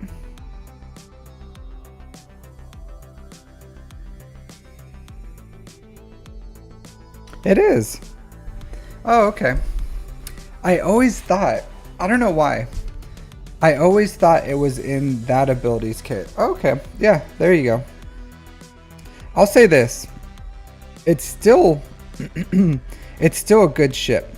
It's still a good ship because it has like foresight mechanics, and its reinforcement ability is still good, and then you use this one and it gives you foresight. So it's still a good ship to bring out. Like, it debuffs, it's a decent ship. Even if you don't, well, it doesn't counter executors anymore with punishing one, because of they changed the what do you call it, the targeting priority or something. It's bugged right now, so it doesn't work. So maybe if you burner it, but yeah. But even if you use the Chimera to beat, because if you use your Chimera to beat, what do you call it, negotiators with Marauders, you want to use the TIE Interceptor first, and it marks Anakin. So it marks Anakin, and then you can kill Anakin, and then you can come with your second reinforcement with the TIE Defender, and you win from there. So it's still useful for beating that. And I do use it because even if you have the Finalizer, you can use the Finalizer to kill the punishing one. Even if it's at like 7 stars, you still have a decent chance of coming in with your Finalizer, killing the punishing one, and then using using your Chimera to beat the rest of the fleet if you need to. So it's still useful, right? Like, they're still useful. And then you can, under Executrix, if you have the Empire fleet up and running, Executrix can just straight up beat Executor. So the Empire fleet is still good. Like, this is still a very good fleet. And I do think the TIE Interceptor, even with like a Gear 8 Second Sister, is very useful if you just like max out these abilities, give her some mods, and then invest in this ship. Like, this ship has some functionality and some survivability that's tied outside to just like its health. It also has like decent dodge chance too. So yeah, I would recommend investing in it at least a little. Like, you don't have to like completely ignore it. And while the TIE Defender does do a lot of good work, it's still a very good ship at low gear investment. You just have to like put in the ship requirements for it. Yeah, so farm, I would get those two up. Like, get Rex's ship for the endurance, and then get your TIE Interceptor. Just a little investment in it. You don't have to like put Chirotech into this character, but you don't have to like completely ignore it, because it's a very useful ship. Like, even where all your characters are, if you go starting like TIE Advance, Imperial TIE Fighter, Imperial TIE Bomber, I would still want like first reinforcement TIE Defender, second reinforcement TIE Interceptor. You don't have to, even if you can still upgrade this one, and then you can still upgrade these up until the ship Omegas. So if you don't have ship Omegas, you can still, you don't have to leave this one like literally in the dirt. So to be completely honest, I don't remember farming Rex's ship. I don't remember it. I don't know where to get it. I don't even know. I don't know how to farm Rex's ship. I don't remember. It was so long ago that I farmed this guy that I don't remember. I don't know. This doesn't help me. This doesn't help me, guys. I don't know. I'm assuming it's a shipment that's not always there, right? Is that a fair statement? It's a shipment that's not always in the shipments. What is it, in the Fleet Arena shop or something? But it's not always there. Yeah. I don't know. I just farmed all my ships. So I farmed like all the ships out of here before I farmed anything else. And now there's like ships here too. So fleet shipments, yeah. Honestly, I didn't even remember. It's been so long. Yeah, but farm them out of here. Just farm. Yeah, so save. But he has a purpose now. And that's what I say. Like, farm every ship. Like, every ship in the game can have a purpose. Believe it or not, I won a Grand Arena because and it came down to like I had 3 ships left, and it was like Clone Sergeant, Rex, and some other piece of crap ship, like I don't even remember what it was, like one of these like really crappy ships. Maybe it was like a Galactic Republic one. It was like Rex, Clone Sergeant, and maybe Jedi Consular, and that's what I used to kill like their last ship, and I full cleared him, and he couldn't clear my ships, and I won. And it came down to like that close, like really my most luster lacking ships under the endurance to kill off like one ship, and then I won. Otherwise, if I didn't have that, I would have lost. Yeah, I can look at your characters. I'm not done yet. I was just going all in on your fleets because a lot of players think, because you probably were looking at your fleets before and you're like, my fleets are good. I'm good. I'm Gucci, you know, but it's like there's a lot more. Also finish your Hyena Bomber. So a lot of players just look at fleets and they're like, I have good fleets, but you have to, fleets are insatiable. You need more fleets. So Executor, finish your Malevolence, finish your Negotiator shards, invest into, I don't think you can over prioritize some. I don't think you can your speeds. Okay. I thought you meant ships. But farm every ship in the game. Farm them all. All right, let's look at your mods. Let's look at your Datacrons real quick. Good Datacrons. Good.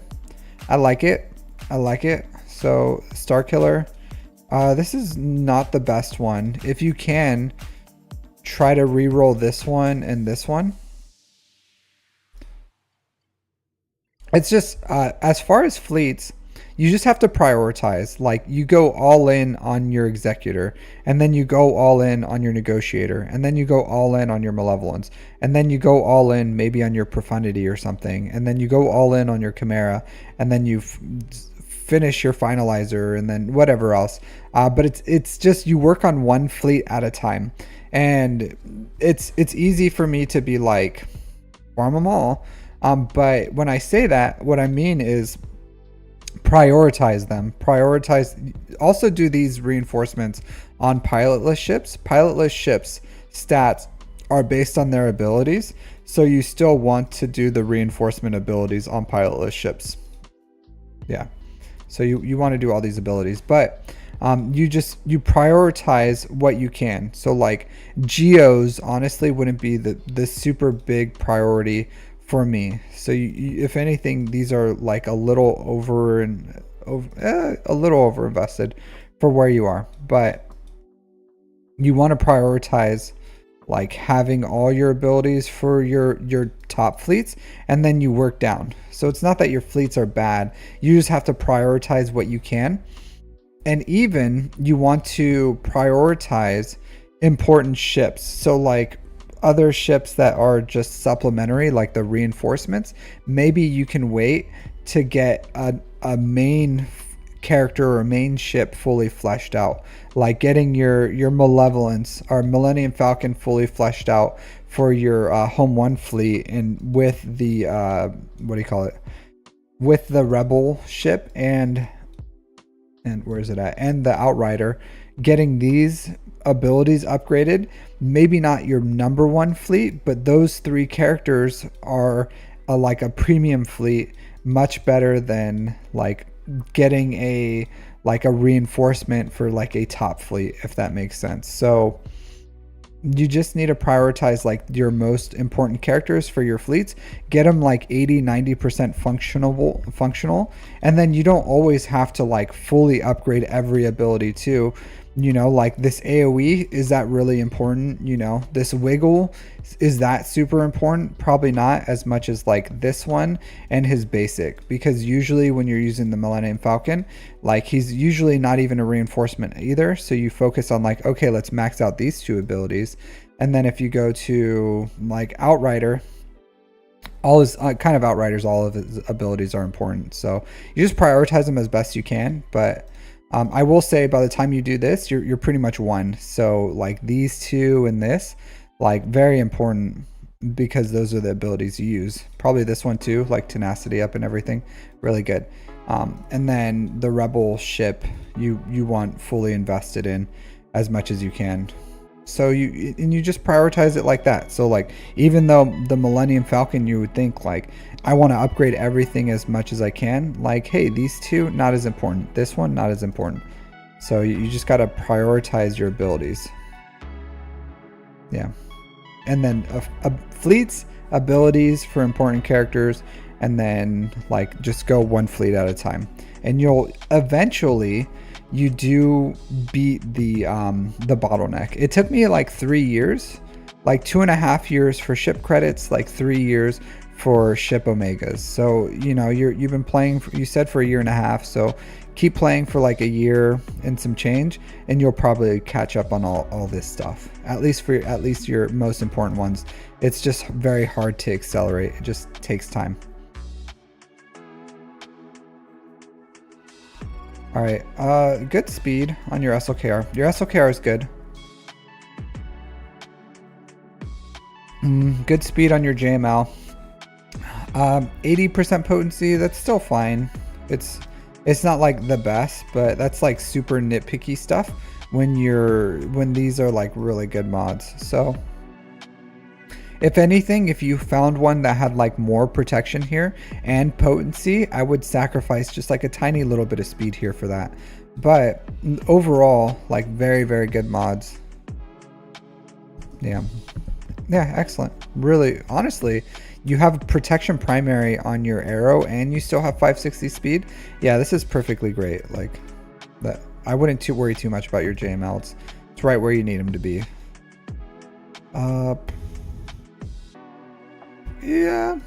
Yeah, isn't bad.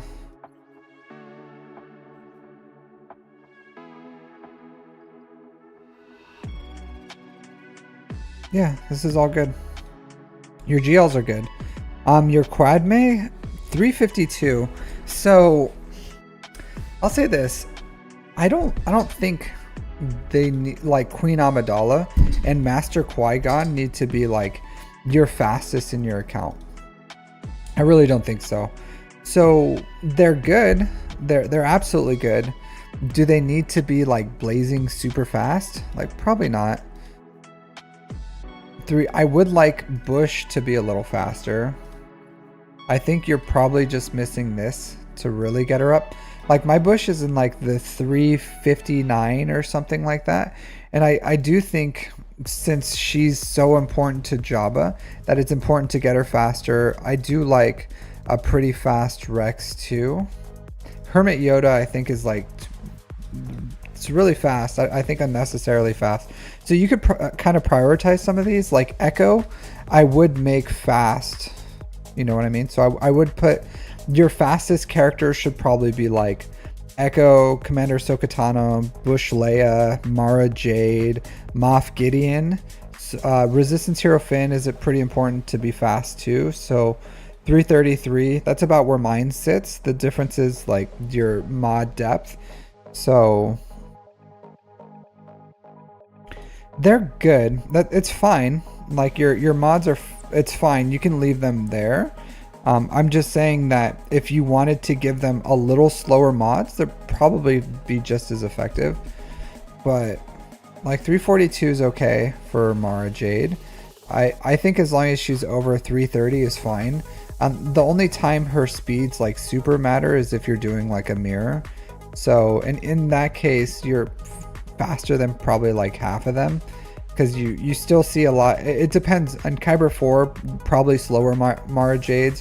Where I'm at, I constantly see some that are like faster than mine, and mine's like 350 something. So, but it really doesn't matter. 340, this is okay. So I don't see anything bad with where your mods are. And you have pretty good depth. And it's 311, that's okay. Pretty fast. Star Killer.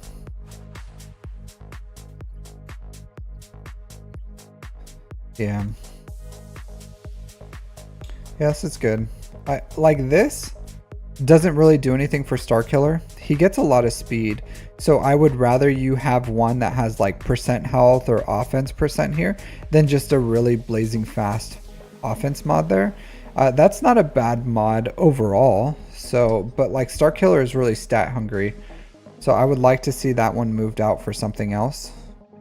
Hey, Enigma, how's it going? But it's fine too if you leave it there. He's relic 8. His damage is probably like pretty good. So almost 10k damage. So you can leave it there too if you want. I'm sure it's fine.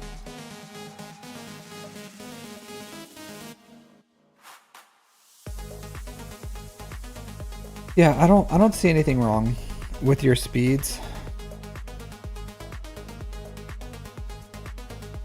Like it probably, like if I remodded your account, I would not have these characters in this importance personally, but I don't think it's anything wrong with it.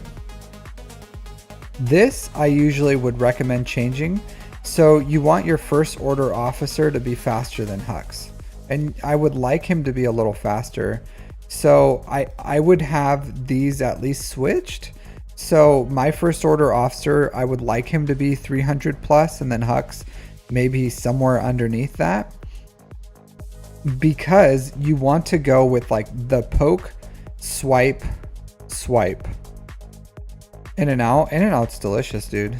But you want the poke, swipe, swipe. So you don't want to do like poke, poke, swipe. You want poke, swipe, swipe is what you want to do.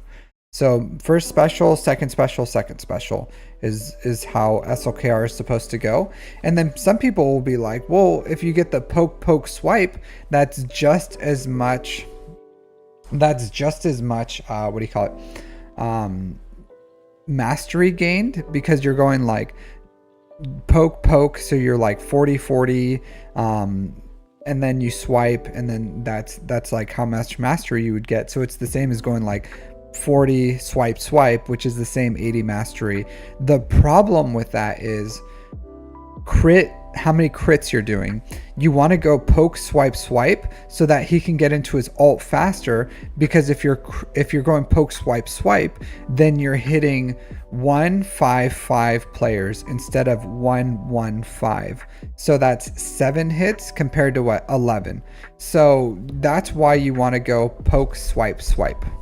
Is yeah, similar. You do stun 2 targets compared to 1, but overall you want those crits. You want to gain your mastery so that you can get into ult as fast as possible. And a lot of times the important counters matter on getting into ult at the right time. And if you go like poke poke swipe, you may not have enough time to like build up your ult for it to matter, or for you to get a full ult in time where you can like ramp up your mastery really. So I would change these.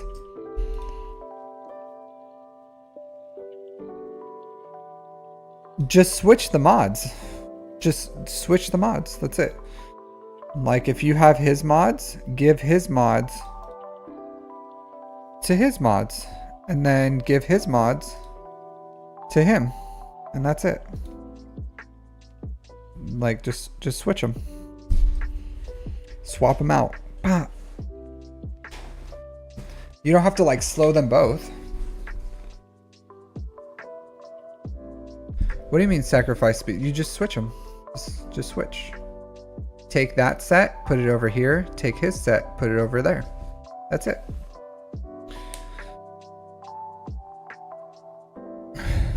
Like similar speeds. You don't. It's not like you have to like remod your whole account. Just like swap their mods, and they're fine. If anything, like you can give some of Dash's mods over to them if you want to. to make them faster, because you don't even have a profundity yet. I don't think dash is like super important to your account. Maybe you use them for like dash Han Chewie in 3s or something, but he doesn't have to be crazy fast.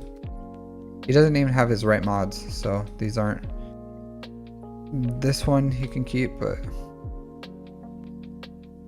yeah, that's fine. That's fine. You just swap their mods. The difference of the mod depth here, 99, and then what is this, 139? Yeah, it's fine. You can like play around with like swapping 1 or 2 of these. Maybe you don't have to swap them all, but if you swap the 14, yeah, these are just really bad. Just play around with it. So, but it is important to get that. And yeah, I would rather have slightly slower speed on them and them have the speed, the right turn order. So, but yeah, you can always like move one of Dash's mods, because he wants like a crit damage triangle and you have an offense triangle. So you could like give this to like first order officer or something. And then maybe just move this one and this one from Hux or something. Or maybe this one. I don't know. You can play around with it, but you can like adjust those.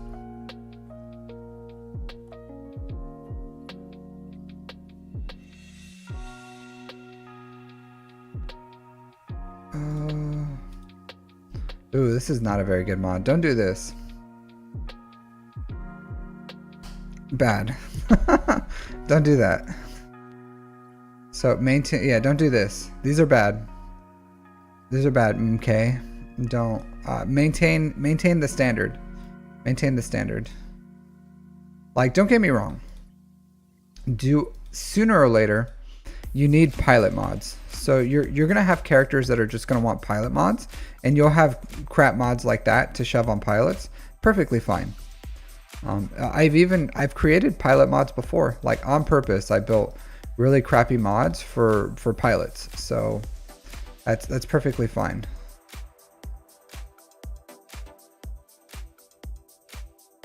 Yeah. But it's not bad. I've seen some people who have like a ton of pilot mods, and sometimes I'm a bit jealous. I'm like, oh man, I wish I had your pilot mods, and then I wouldn't have to build them myself. So yeah, it's fine. Health. So instead of this, give him a crit damage triangle, believe it or not. So give him just a 5 dot crit damage triangle. It's going to be much better than 5.88% health with 4 speed. Like, just slap a normal crit damage triangle there. Take this piece of crap off. Like, give him a speed. Arrow is perfectly fine. Just with some health primary or something. If you really want to, give him protection. So for Savage, if he has, if it's a 5 dot mod, give Savage a protection primary. If it's a 6 dot mod, give him a health primary. So if you want to give him more survivability, because he gets so much turn meter, then I would still say your speed is like crazy low. So just put this as 30 speed, and then put this with a crit damage triangle, and you'll be just fine. But I would change those. Yeah, but overall, these speeds are okay. Nothing. Grandmaster Yoda doesn't want a speed set. Give him an offense set. Yeah, overall, this is fine. Just make those like slight corrections. It's all right. Like your speeds aren't like, the top end is pretty good, but like the middle end here, like it kind of like falls off really quickly. No, it's still okay.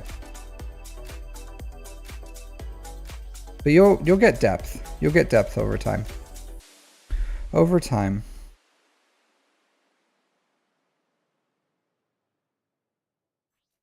Ooh, I don't know where this guy's mod is, but I would give him his mod. This one. I don't know if you did it on purpose or you just forgot to give him his mod back, but I would give him all his mods. I doubt this mod was so good that you used it for somewhere else. You know what I mean? So probably just like replaced it or was like, oh, I'll swap it with this, and then you never swapped it back. So a good thing to do is like every so often click on this and see like empty mod slots, and then you'll see if you're missing mods on characters. Because like Shore Trooper is a good character. He in his mods he needs doesn't have to be crazy fast. So you have a mod missing on like Range Trooper, on Lando. Zam doesn't have mods. She can somewhat be usable. You never know. You may have to do like a cleanup.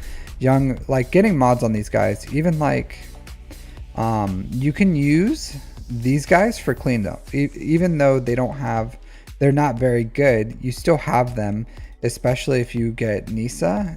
Like you can use them to clean up some stuff. So I would like mod your Ewoks at least. Like get some mods on them. Same thing, Embo, these guys, like get mods on them. You never know when you'll need, like, because you can use bounty hunters as a cleanup. So bounty hunters, like all these bounty hunters, they all have their own lead. They all they're decently-ish characters.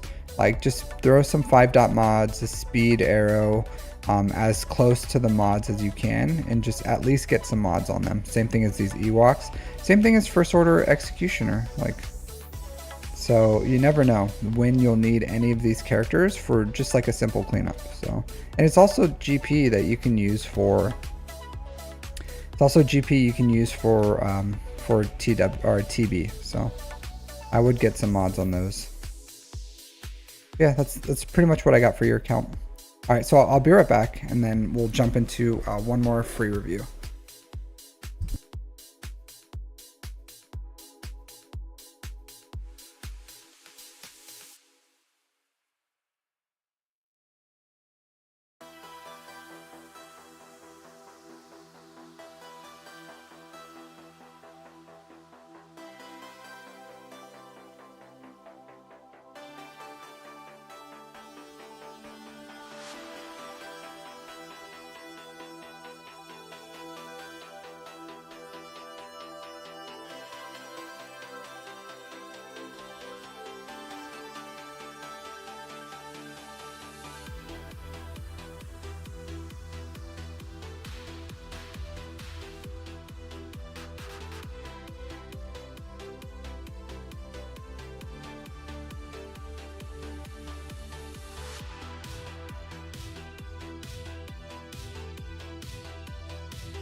Hello.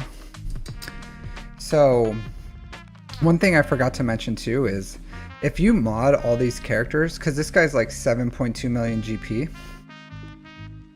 in Kyber, which means in like 3v3 they need 30 teams, right?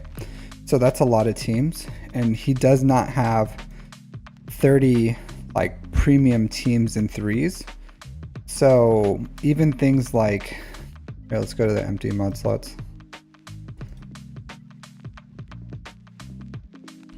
Like Cholo, Aura, Ewoks, First Order, Imperial Troopers, Iden Troopers, like these can be budget like threes, like Rolo, Cholo, like budget threes or even fives defensive teams, like back wall ones that you just throw a Datacron on and then maybe they'll steal a banner or two, but you need more teams than you probably have. So having these guys can just be like filler in between the teams that you actually have. So, and like this guy's a capital ship pilot. He should at least have like, not these mods, but he should have level 15 mods. Not these, like sell those, but he should have like real mods. But you know what I mean? Like sometimes you need a premium defense, so you need something there that's gonna trip up your opponents. But other than those premium defenses, you just need something to put in there. And those, a lot of these teams that don't have mods on them, you could use those just to kind of like fill in the gaps so that you can have enough teams on offense to do what you need to do, but still have something that's like relic level on defense. Something to think about.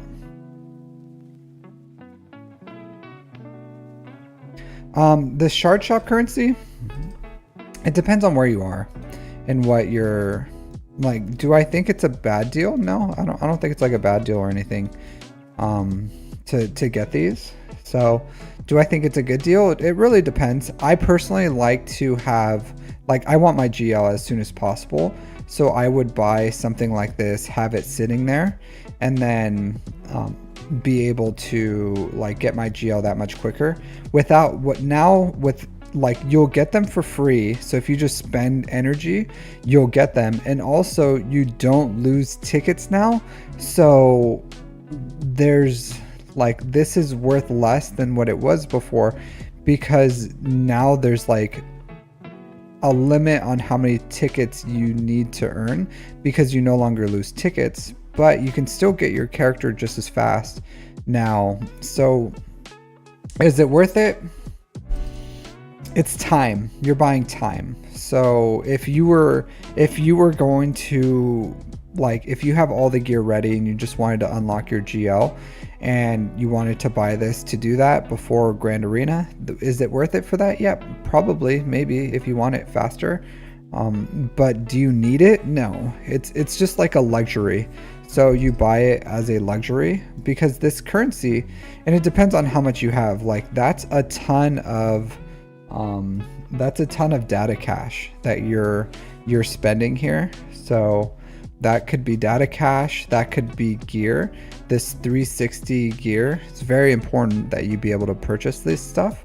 So if it's a choice between purchasing gear or unlocking your GL a little quicker just for the sake of it, then I would rather you buy the gear.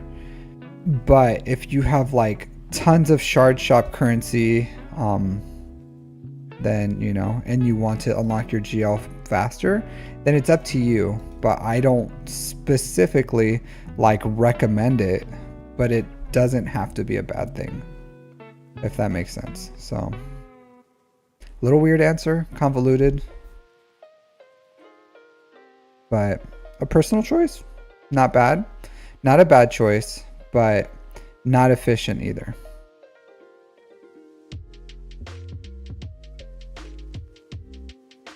I will say, if you had all the characters relicked for SLKR and you wanted to skip farming the finalizer, then this could be really good for players. Like just getting a 5-star finalizer without having to engage in the fleets. For those who just want their SLKR right now, that's pretty nice. But other than that, like, I don't know. It's personal choice. All right, what do we have now? We have the wheel. All right. Let's interact with this wheel because I think we have more people. Let's go to my list. Who was my first one that I rolled here? Ryan Hazmen. Hazmen? Ryan Hazmen.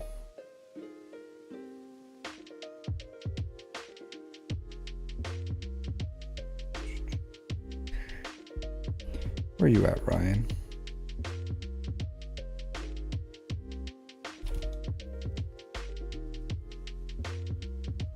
Oh, it's 2 Ryans in here. What are the chances? 20, 24, 12. What's today? December 1st. Ryan Hazman. Delete you. And then let's get some other people added on this list.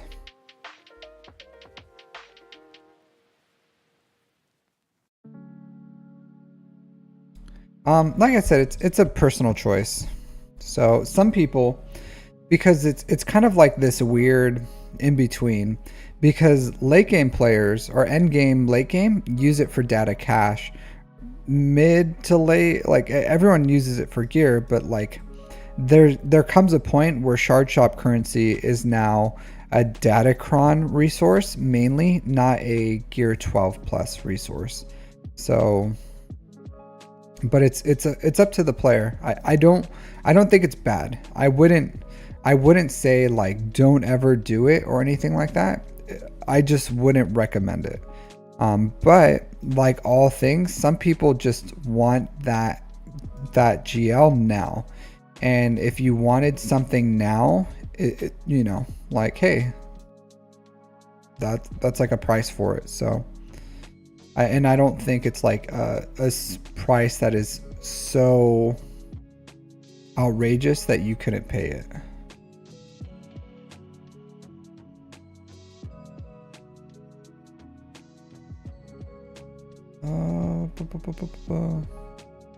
Why isn't a rescue? Oh, there you are. Rescue Panda, Anthony. I wrote this in a really weird order. Oh, I see what I did. I get it. Arg.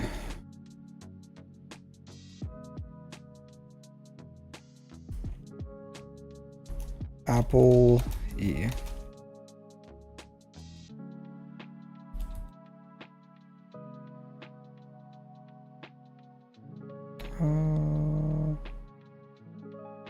Okay. So let's do this. Remove you. Let's interact with this. Get you guys added on the bottom.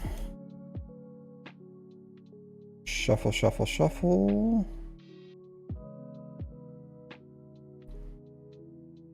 All right. Here we are.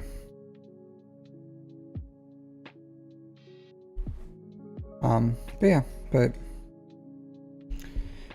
a good question though. Good question. Thanks for asking, new man. Great question indeed. Oh, Digger? Heyo. We got the dig man in the house now. Look at that. Are you here, dude?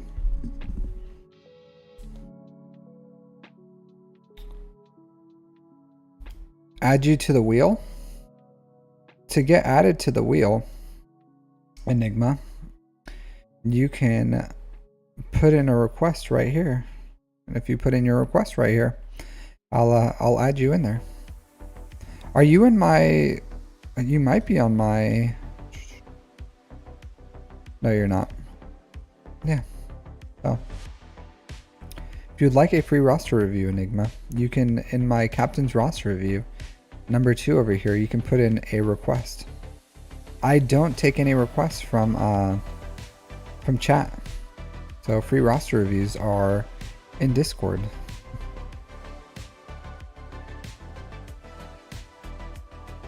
All right, Mr. Digman, Digman himself.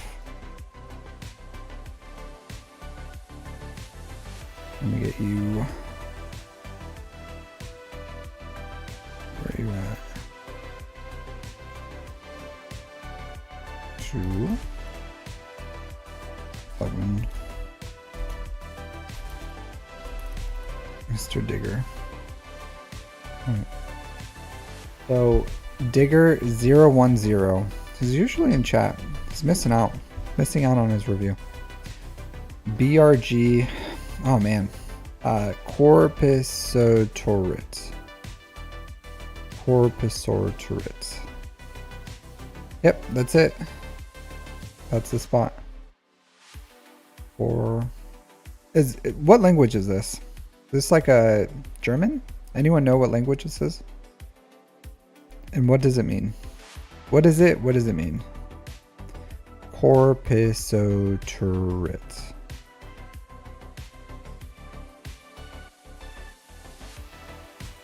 Is it something Star Wars? I don't know. 7.3 million GP, 3.9 in characters, 3.4 in ships. 8 years and 3-ish months. Time played. No, 2 years. How much time did I say? 2 years? Yeah, 2 years and 3-ish months.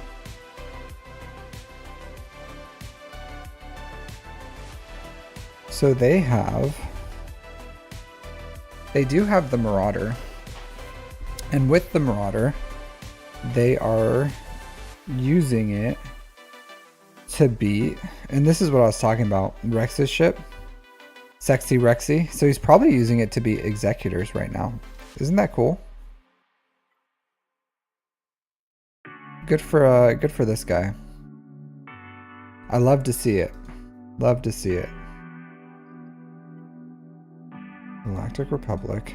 I really do need to get my Marauder up and running because this is cool. This is such a cool counter.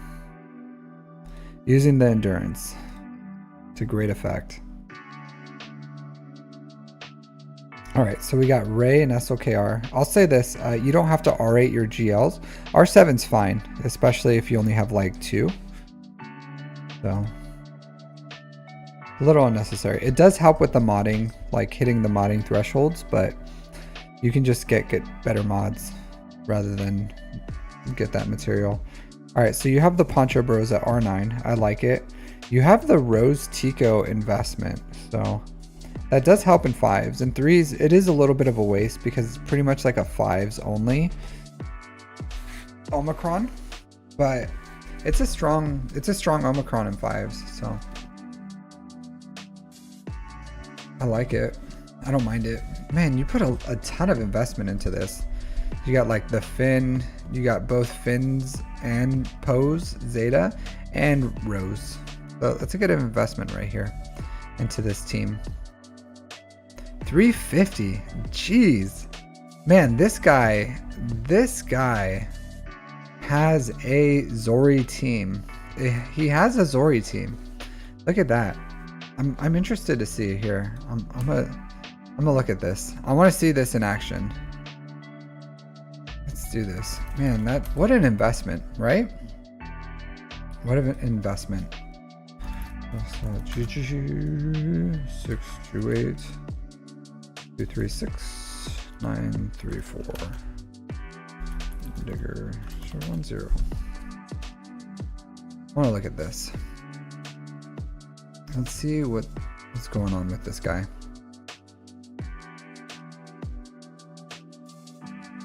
Interesting. What are these? It's like they're not even playing. Where are you? Erodium. Erodium's a weird place. This guy didn't half Dan. Didn't even try. Let's see these defenses.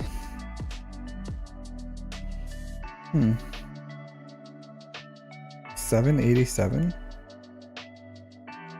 Huh. Interesting. This looks more like Chromium? But definitely not. You had a losing season. Alright, 5v5. Let's see this. This is not a very good record. So even though you have... Oh man, Clone Sergeant? I think you could do better than Clone Sergeant here. You can do better than that.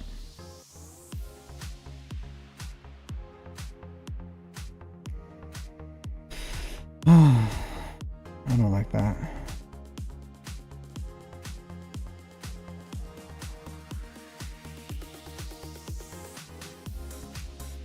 Brother. Brother. Brother. Brother. Brother.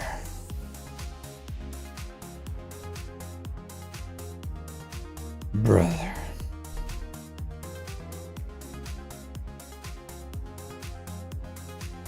You guys see this? You guys see what I'm seeing here? My man's has like a fully fleshed out Zori team. Like to the T. He has everything that you can possibly, like 350 speed. It's acting at 385. 385. And I'm like, I want to see this bad boy in action. I want to, like, Rose Omicron, good, excellent mods. And then this guy, what does he do? He puts in Resistance Trooper and Poe Dameron. Resistance Trooper and Poe Dameron. Put in the bros with your Vinti. I don't even care. Like, I could find another team. I'm so amazingly disappointed here. So amazingly disappointed. So you don't have...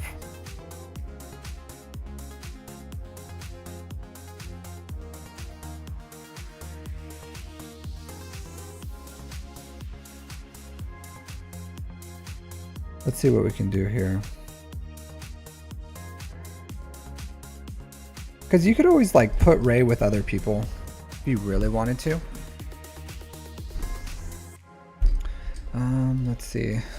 What could you do here? Jedi. You can get Barriss. Is Barriss here? Is Barriss in the house? I don't see a Barriss here. Oh, Barriss is here.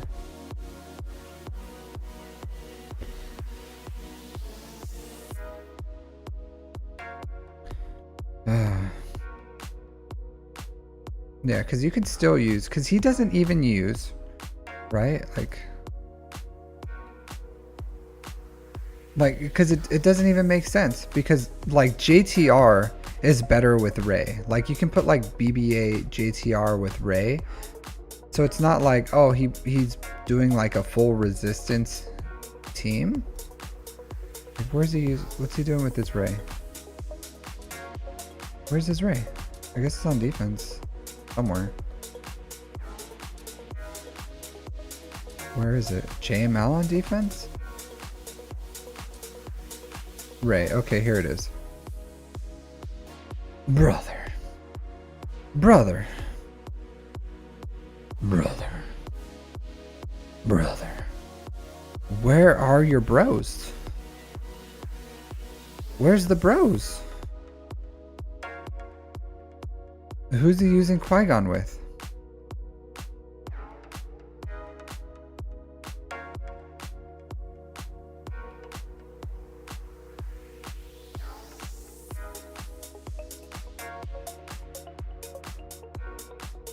Where's he using the bros, dude? Who knows?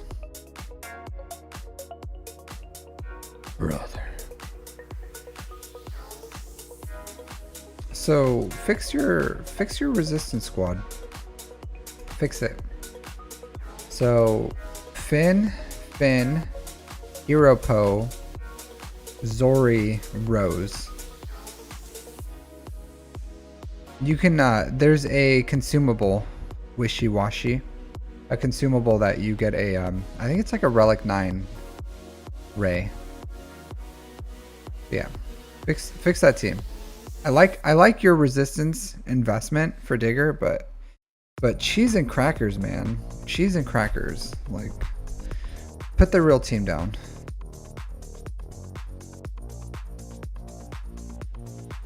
Alright, I would like to see some investment with your Sith. Like Treya, Savage, Nihilus. Not having them at like at least gear 12 with their Omicrons. Killer. So get Treya, Savage, at least if you can, Relic 5 Savage. Like Relic 5 Savage, Gear 12 Treya is fine, Gear 12 Nihilus is fine. Just get their Zeta investment on Treya and Savage with his Omicron, Treya's Omicron. Nihilus doesn't need a Zeta at all. So just get him Gear 12, his Omegas, and he'll be fine.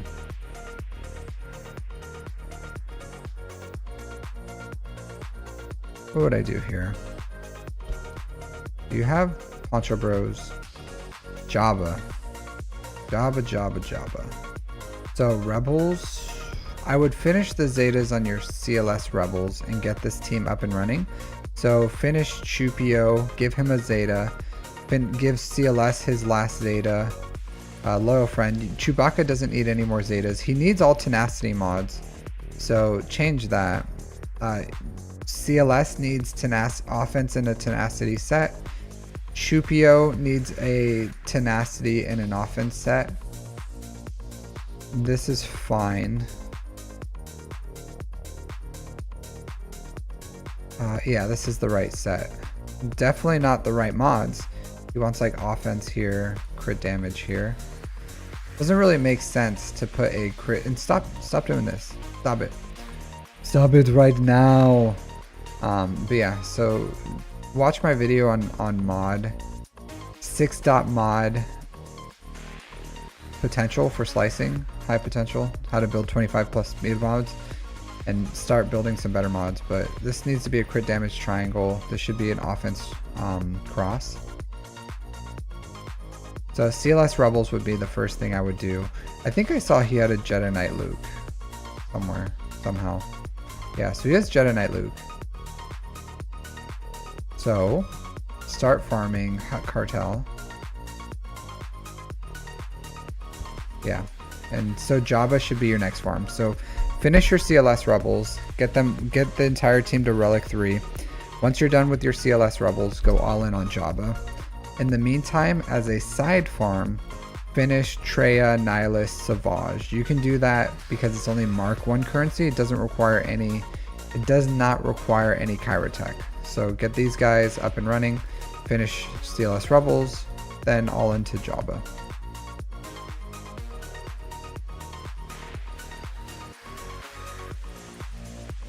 Yeah.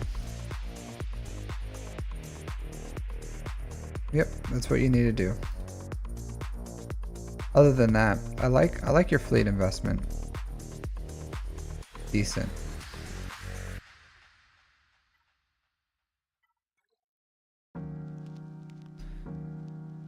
How do you get the consumable?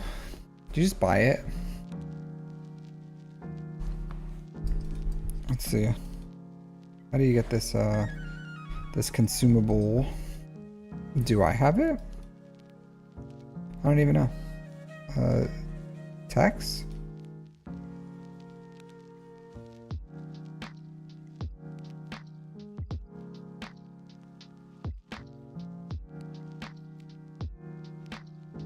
So I don't know. I have it. I don't know why I have it, but I do. Was it part of the pass?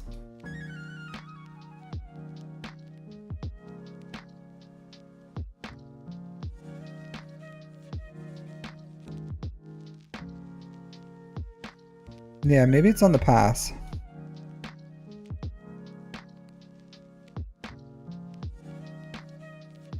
No, here. So literally you have it in your inventory right now, more than likely. Like pretty sure. So it's right there. If you check your consumables on your techs, it's probably sitting in your inventory right now. Wishy-washy.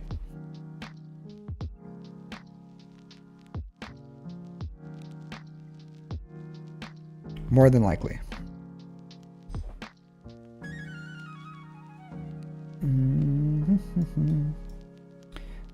Is it time for me to do my conquest? Kind of.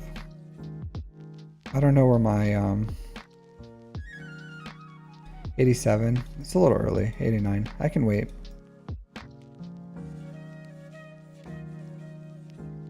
Maybe in like 2 hours I'll do it. I'm gonna put a video on it. Yeah. It's not a GP thing. You have it. Right. It's right here. Right there. Maybe it's only because I don't think it changes. This changes for, oh, it's probably hard conquest. So maybe you don't have it because you're doing normal or easy. So it's probably like a hard conquest thing. So if you're not in hard conquest, then you probably have a different reward track. So that's, if you don't see it or you don't have it, it's probably because you're doing like easy or normal hard conquest. So, and if you're doing easy or normal hard conquest, you can't get the newest thing. So they don't give you a taste. The first hit is free, right? The first taste is free, but you're not eligible to be a customer, so they don't want to like give you that taste. Normal also has it. Oh, you must be an easy then. Man, you're but a babe. You want a taste of the good stuff, and you're in the easy, huh? Yeah. Sorry. First taste is free, but you gotta be a certain height to ride that ride. I do think they need to make like a different tab for like marquees and fleet mastery, because this is kind of ridiculous with how much they're just like giving us no reward events. They don't activate the Omicrons on the preview. They don't activate the Omicrons on the preview probably because they don't want people to use it to get through like really hard nodes, because it's meant to be like just a taste to see kind of like what our kit has. It's not supposed to be like use this with SLKR to beat 5 free like max rewards to get through like the hardest phases or something. So they don't want you to be able to just like come in and dominate. There aren't many other events besides marquees. What do you mean? There's tons of events. You wishy-washy, I don't know where you are in the game, but you probably can't see all the events. But there's like plenty of other events, because you should be able to see like Galactic Challenge. Maybe you don't see the Fleet Mastery one. Smuggler's Run, as long as you're like level 50 plus, you should see this. 75 plus, you should see this. So maybe, I don't know if are you 85, level 85? If you are, maybe you're not seeing everything, but there's a lot of stuff in here, dude. Too much. So these events don't give rewards, just kind of like blocks my view of stuff. So I would like if they would marquees is a very specific thing. So see this special marquee event, those are marquees. What I'm saying is the marquee should have their own tabs. Like marquees should be somewhere else. because there's too many of these, and like they bring these back sometimes. It's just a lot. And I'm for them bringing back old marquee events. If anything, what I think is every character that was a marquee, I think every character that has been a marquee in the past should have a marquee tab, and then players should be able to, like, if I join, I should be able to do like all the old marquees, in my opinion. I think that would be fair. 300 crystals quickly. Just play for like 3 days and you should be able to accumulate those. The fastest way, of course, is Fleet Arena.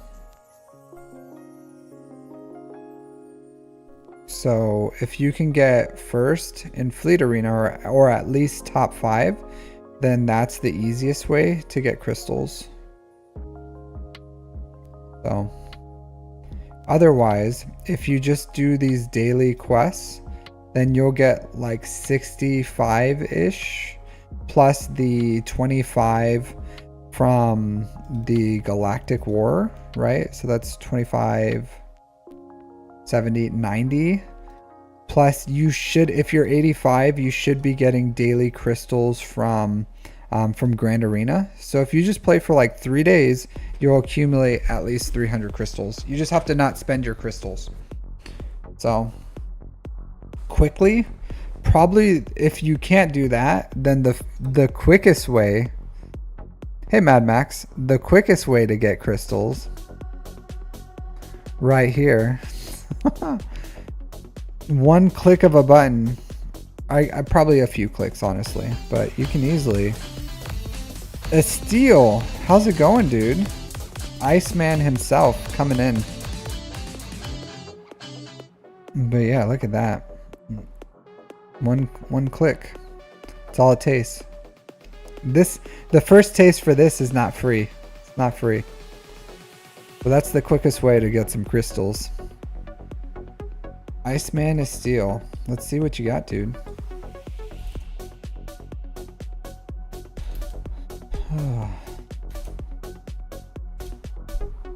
How are you doing? Good old Mr. Oakland Republic Raiders himself. 10.25 million GP. Dude, you're getting big. You're a big boy now. Look at that. You've been buying some Lightspeed bundles, haven't you? I think you're on my friends list, aren't you?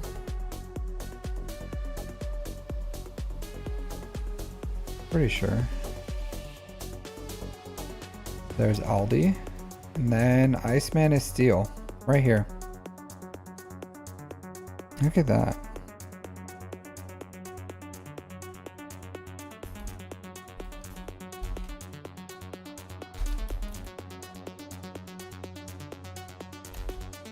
All right. Did you want to jump in voice chat? Why can't my OBS be full screen? What do you mean? So if I wanted to, I could make this full screen, because my OBS is full screen. My game isn't full screen. So my OBS is pulling from the full screen. It's just this is windowed, because here, let me bring up my live chat so I can see what it looks like on your guys' end.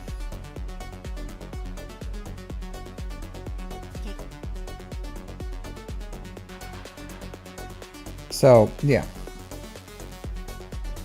so this looks like that, which if you see here, like you can see the border there. It's because if you full screen this, right? Like if I full screen my game, if I click outside the game, then it shuts it down. I could technically change my OBS. It just depends on how I set it up. So I have my OBS set, because this is a monitor. Like this is my monitor right here to my left. so I have like a big monitor in front of me. It's like a curved screen. I don't even know how big it is, but I have a huge monitor in front of me, and it has my different OBSs and my chats and everything. On my left is just a normal monitor, and it has my game feed. On my game feed, I have it like this, on not full screen but windowed, because if I full screen this, then I can't click off. But if I could, if I wanted to, change the type of input my OBS would be, just to clear off this top bar. But then sometimes I use this monitor for different things that's not just this. So like sometimes I gotta yeah, I could. It just doesn't bother me personally, so that's how I do it. I don't know. That's just how the way I do it. I could, I just don't. I do have multiple scenes, but not specifically for that. It doesn't. I don't know. I don't think it's that big of a deal. All right, let's get Iceman in here.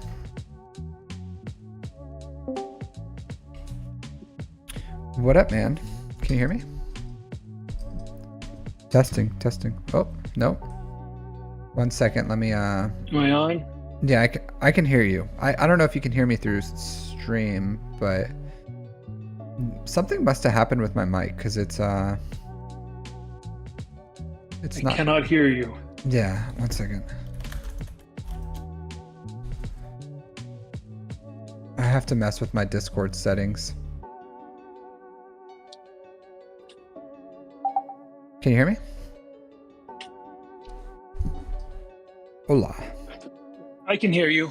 Okay. But I'm like, the video's way behind. I got it on a different screen. No, that's fine. Here, let me share my screen with you, so you don't have to watch it on that. Oh, perfect. This one. There you go. Phenomenal. All right, how are you doing? Can you guys hear him? Does it sound fine? Do I need to turn off the music right now?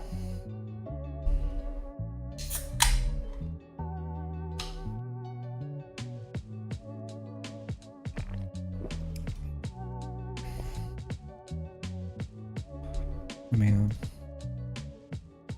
turn that down a little. All right. So how are you doing? I'm very well. Had a great Thanksgiving. I hope you did as well. Yeah, it's not bad. Uneventful. Uneventful. Yeah, it's just my wife and I. That's how we hanging out. rank Thanksgivings. All right, so you're at 10.2 million GP. You've been growing fast. I haven't been buying too many 4. Lightspeed bundles. I just did the R2 one. Yeah, that was a good one. Especially for me, because I got lately, most Lightspeed bundles haven't been too beneficial for my account, but this one, Right. I was able to get pretty much, like, except for Dark Trooper, because I had Dark Trooper invested in, but except for Dark Trooper, everyone else was underneath relic levels. So Yeah, I didn't even have Shore Trooper at 7 stars. So. all right, so looking good. 7 GLs now. You got that Lord Vader going. So That was my second GL. You're missing Leia. Yep. What's going on with Leia? Well, I'm You're trying not- to fill the holes, and then I'm also getting Mandalore done. Well, you have a Leia-sized hole in your account. What's Are you not even shard farming her, or? I'm not shard farming her because the little bit of shard farming that I'm doing Is it going towards the Imperial Remnant, GL Ahsoka? Is going towards the Levy size hole that I am missing and CG threw in my lap because I was getting number 1 for whatever 4 months with Chimera, and then they changed everything. Now I don't get 400 crystals anymore. You could still do it right now with the endurance. Have you seen that? I have, but the problem is I'm in my shard chat, Uh-huh. but the scavengers on the edges are ridiculous. You gotta fully invest into your endurance probably because you don't have its abilities upgraded. But I think you could. I don't know what you mean by the edges. Hey, Dakota Honecker, how are you doing? So we have like Thanks for the 20 and 10. 20 and 10. Between 20 and 10, they're very active, but they can't break the 10. So I can cut into the 10 to like. Well, again, I'm in the shard chat, so I'm watching where I can jump in. But you can beat it, right? If you take your, like, if I was you, the easiest thing I would do is I would take my profundity to 7 stars, which you could do today. I don't know where your crystals are, and then that would get you a Leviathan killer with the Mark 6 Interceptor as your first reinforcement. So you go basic onto Outrider. Outrider uses his emergency repairs. That'll give you tenacity up for the team. You go all in on the bomber. First reinforcement, use Mark 6 Interceptor, and you use the Devouring Sacrifice. That gives tenacity up to your team again. Just continue all in on the bomber. And then by the time that goes down, you should be about at emergency repairs again. Use that again. And then the Leviathan isn't going to be able to put enough debuffs out there to be able to use its ult, and then you ult first and you win. Yeah, unfortunately, I only had 1,000 extra crystals because I've been severely handicapped on my crystal flow. Okay, I've been using them on Leviathan stuff.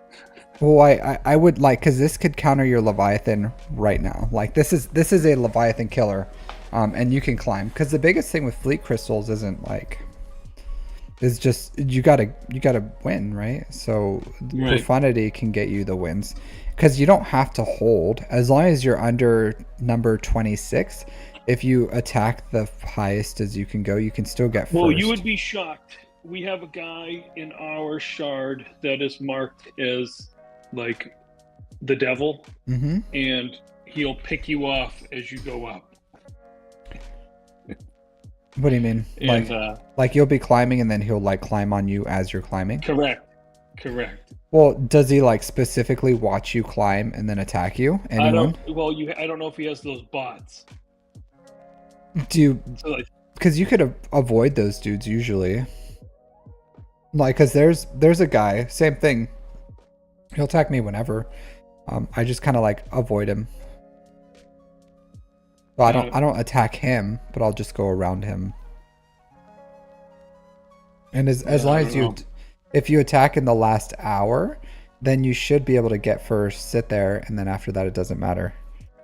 Because you can it's so rough to go from being in the shard chat and everything being so comfortable and not stressed to trying to push it in an hour. Yeah, I get it. Because even I just happen to be the first player of the day, so in my shard chat, so I have I could do my climb right now and my payout is in 7 hours, so and nobody will touch you. No, there's one guy, so he's not in the chat, so he's an hour before me, but no one in the chat will attack me. And then there's one guy who's kind of like an a-hole and he'll attack me, but for the most part here, I'm just gonna back out of your account real quick. For the most part, I get attacked like once or twice a day. So I sit here usually under 10. So this guy, he'll attack me whenever. Yeah, Durforce. Yeah, so see his payout, Durforce's payout was like, God, I don't even know. How long ago was it, Durforce? Like, it's many hours ago. 5 hours ago? Yeah, 5 hours ago. So there's a huge gap of time from him. And then the next guy's payout is him, who's like 1 hour before mine. And he does this, he uses profundity to climb. So you can do it. I know you can, because my shard has a bunch of Leviathans. And if this guy can do it, he's not even in my chat. We don't specifically target him. We're not like a shard mafia. Yeah. We just like kind of like don't attack each other and try to work together. But yeah, so So you're saying to spend the money and buy crystals. That's what you're saying. no, that's not what I'm saying. I'm just saying, in a month, try to save your crystals, and then put your crystals into the profundity, whatever you need, and that way you can climb first. Mm. So, like, what would I do? I would probably drop the cash, but that's not what I'm telling you to do.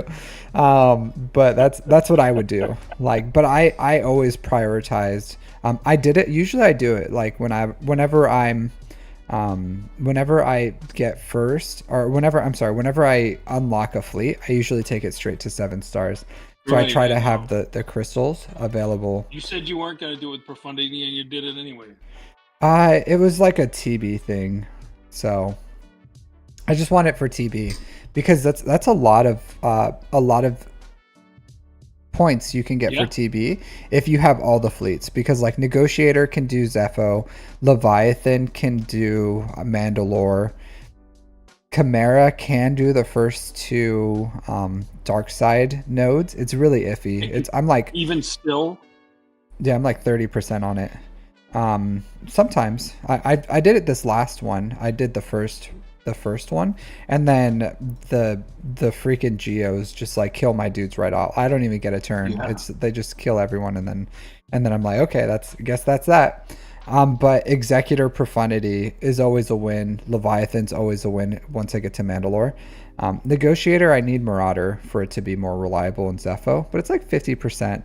It's a little rough. With Marauder, it's every once in a blue moon I'll lose, but it's like 95%. Yeah. So, but you can that's why I did it, because it's every day on light side. I get a profundity every single day, so I thought it was worth it.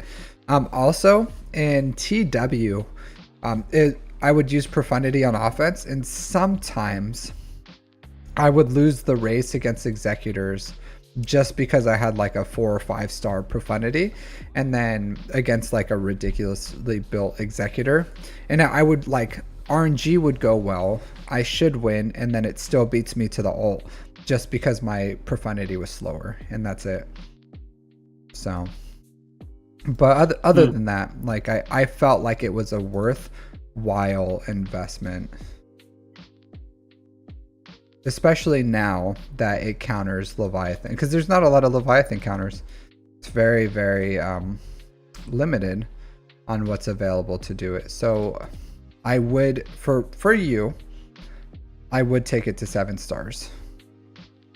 And then continue building towards Leviathan, of course. I'm not saying like don't finish your Leviathan.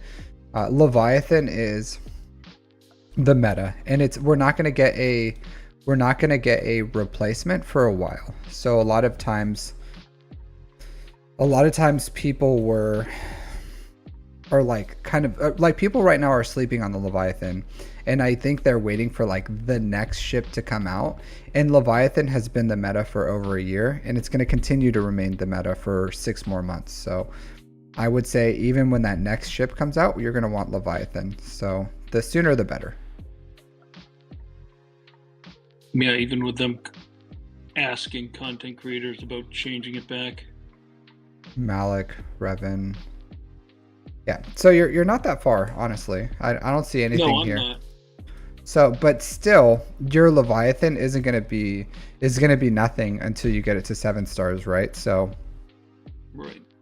I gotta save crystals somehow. Yeah. Yeah. So I would say even for Grand Arena, I would just take your Leviathan and your Profundity on offense, and then you can use your Leviathan to beat Profundities without the Mark 6, and then you give the Mark 6 to Profundity, and then you can use that to beat the what do you call it, or you can use your Profundity to beat the Leviathan with the Mark 6, and then you take the Leviathan without the Mark 6 and you beat like a Profundity or something on defense, because it's not it's not necessary. So even with even against punishing one executors, you don't need the Mark 6. So you can still, you just have to survive. Well, I've been Mark with I don't know. When I have had no problem with executors on defense going up against them, my executrix counter works fine. Okay. Well, then I'm just saying that the Leviathan on defense at low stars isn't going to do anything for you. Right. It's not And going to then, hold anything. yeah, and then Profundity can be beat pretty cheaply with like a Malevolence. So I would say take those two on offense, then you can counter all three meta fleets, because you can take your Executrix, Profundity, Leviathan, even at the stars that they are. Oh, you'll have to 7-star Profundity, but you'll have a Leviathan Profundity or a Leviathan Executor Profundity counter on offense with those three, and then you don't have to invest the 7 stars on Leviathan to get the worth for it. 10-4. Yeah. Bo-Katan Mandalore is your farm right now, and Oh, it's my background farm. I'm farming the shards. I'm farming. Yeah, but I'm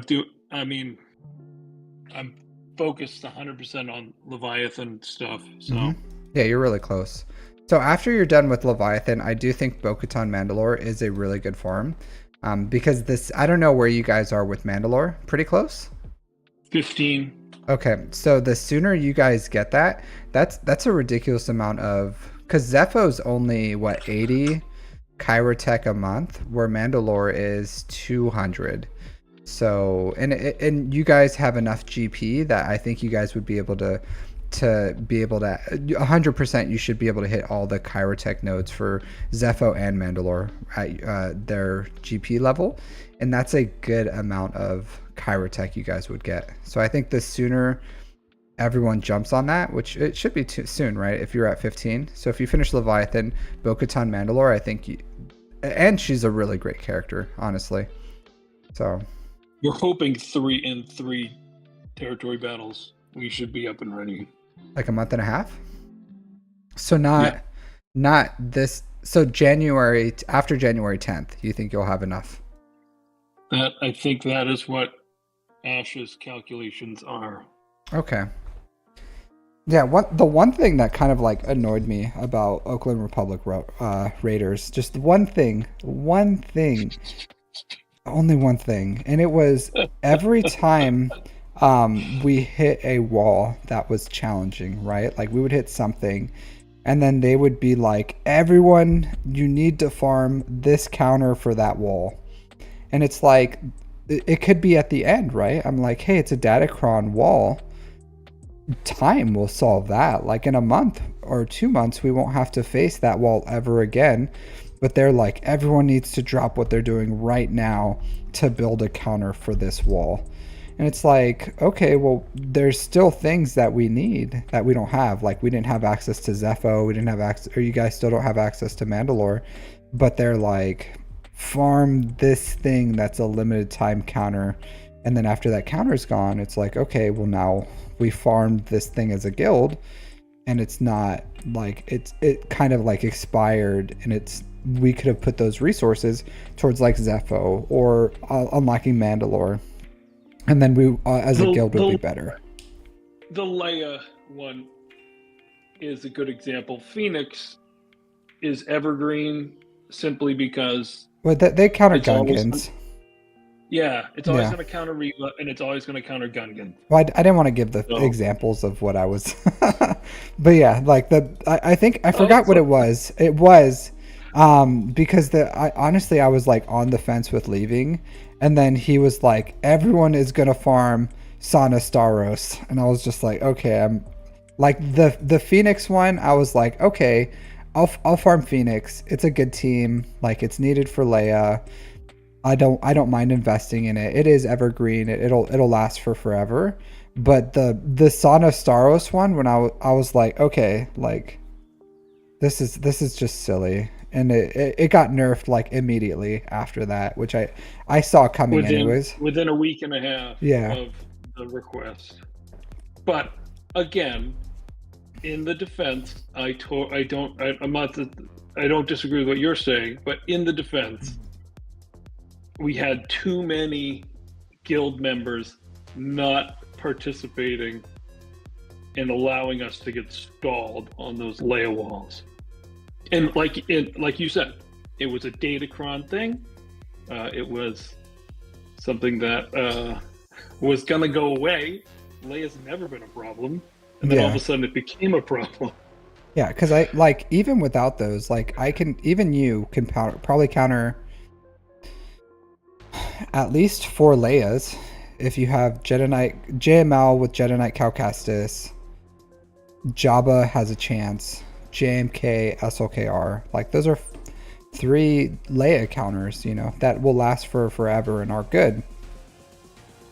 But I don't know. That was just one thing where I was like, because I did speak up about it. Because if something bothers me, I'll speak up about it. And I was like, hey guys, like, I get TW is very important, but I think we should be focusing on like more income as a guild. And if we lose, you know, 5% of TWs because we didn't specifically farm like a short time counter, I was perfectly okay with losing, you know, once in a while. But I don't think they don't take TW losses very well. We do not take TW losses very well. Yeah. I would put we do not take. Yeah, but like I personally don't care. Like I'm perfectly fine with like if I log in, like because I wake up like 3 or 4 hours after it starts, and like we're on their front wall and they're like 5 walls deep. You know, I'm like, okay, cool. I get an easy day today. I don't have to, you know, I don't have to like sweat it.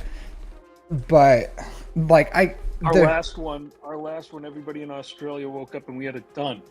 Oh really? Nice. Yeah, don't get me wrong. You had an issue with some people that would not 100% participate. We're not going to say any of the circumstances. We both know what it was. But some of those people that wouldn't participate as much just they have permission to not do TW anymore. So yeah, because I did have we don't get hit by sandbaggers anymore. Yeah, because I did have an issue with that too, because it's like, okay, you're gonna allow I don't remember how many it was, like 2 or 3 people to just go 100% on defense, and then we're facing like it's counterintuitive, right? And I don't know if like people just wanted rewards, but it was for you. For you being a new guy, for me growing with the guild, I was like, he's still my favorite guild mate. Yeah. Well, I love him, and I love the fact it's like, yes. Well, I don't like, because players like that just don't engage in TW. Like if you don't want to engage in the game mode, then don't play, and it benefits everyone. And that's why for guilds that are in like, where are you guys at? I can't see, like 500 million GP plus, 520 probably by now. 509. Yeah, so 500 plus million GP. The limit is what, like 380 for TW. So it's like, just let people not join if they don't want to engage in TW, and then it benefits everyone, because you're going to hit that 380, right? And it's not sandbagging, it's just not forcing people to engage in a game mode where they don't want to or they can't. Because a lot of people are like, the rewards aren't worth me logging in multiple times a day and being harassed to do my attacks or do these counters, and maybe they're not big PvE people, and they're just like, well, it's too much pressure, or, you know, if I lose I feel bad or something, you know. Like I totally get it. I think the time of year, I mean, I don't know. I know this summer was really tough. We got a lot of engineers in the guild. So it's just like work has been ridiculous for a lot of those guys. So TB and logging in as much as they do. I'm a stay-at-home dad. Yeah. So it's a little bit easier for me to knock out my 400 banners. Yeah. Than it is for them. You do very well in TW, honestly. I don't think I ever beat you in banners, because I think you're You always have like a ridiculous amount of banners. I'm just like, how? I even asked you once, right? I was like, what are you doing? Like, how are you doing this? Because you're not even like not putting a defense. You're putting the full on defense that we're expected, and then you're still getting like double my banners with a comparable account to me. I'm like, what are you doing? I think you do have more TW Omicrons, but I like, do have a lot more. yeah, but your banners were like ridiculous. Yeah, but I do, yeah, and one thing too, the micromanaging, right? Like, because I've mentioned it before here, like you have to ask permission to use like a GL or a GL ship, and I totally get why they do it, especially with like counters and ensuring we have everything that we need, and how thin those margins are for victories sometimes. Like 100% I get why it is, but not a lot of people I think could hang with having to ask permission of like, hey, can I use my Lord Vader to counter X, Y, or Z, or can I use this or that? And then you gotta wait, and then they're like, no, or yes, or whatever it is. I hear you, but Yeah. it's still it's I don't know. And It's all I've ever known. yeah, I love it. it just boils down to like you guys just really really go all in on TW, and that's it. Like it's like I before I joined Oakland Republic Raiders, I didn't like TW at all. I would say on like a scale of like 1 to 10, I probably would have rated it as like a 3. Like honestly, in game modes where I'd rate like same thing like TB a 2 or something at that time because I didn't have the roster. But like it was not a very well liked game mode for me. And then I joined you guys and it went up to like an 8 or a 9, right? Because I really really close match. Like there's some matches where I was like, oh man, we lost. I do everything I can, I go to bed, and then we won by like 8 banners or something, and I'm just like, how did you guys do this? So I was like, we were down by like hundreds of banners, and we just like, and it was 100% that micromanaging that got it done. And they're like, no one's attacking, we're choosing like you attack this kind of thing, and they did it. They won. So against like ridiculous opponents. So you guys are really good. And I don't doubt if we played each other, my guild played your guild right now, I don't know how it would go. I could see it going anyway. But Right. but it's more of their defense is kind of like ridiculous. So and it allows us to have like a lot of flexibility. But that's just those Night Sisters. yeah, pretty much. Stonewall. I mean, if that's the thing, they just stonewall everybody. Yeah, because I've faced some Night Sister teams where I take like a JMK or something, and if you have the TW Omicrons on those Night Sisters too, like you can't one shot the Great Mothers. Like you gotta do it the hard way. So it could be a very very tough match with the Datacrons, those bespoke Datacrons right now for Night Sisters, Great Mothers. Like, and we faced a wall of them. It was like a whole wall. And you broke it? I don't remember. I think we went south or something. Like we won, but like we did not. It was one. Maybe I think we broke the Great Mother's wall, but we got stuck on a Leia wall. I think it was. Like it. Yeah, we're not hitting. Obviously, we're not hitting Great Mother walls, but those. Yeah. But I mean, when we have the people that can clear them when we do hit them.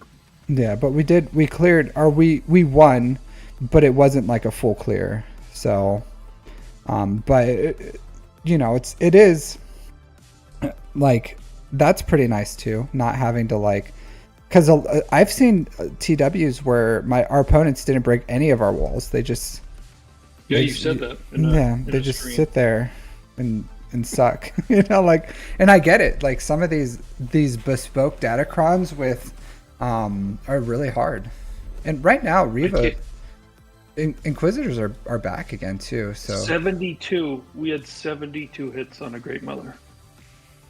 Yeah, and the Riva teams are not bad with their Datacron right now too. You have Yeah. yeah, they're okay, not as good, but not bad. Yeah, I don't know. It's not my favorite Datacron set. As far as I love my Inquisitor squad, I have them modded very well. They are my hammer for any, you reach into the toolbox and pull out the hammer for every job. That's them.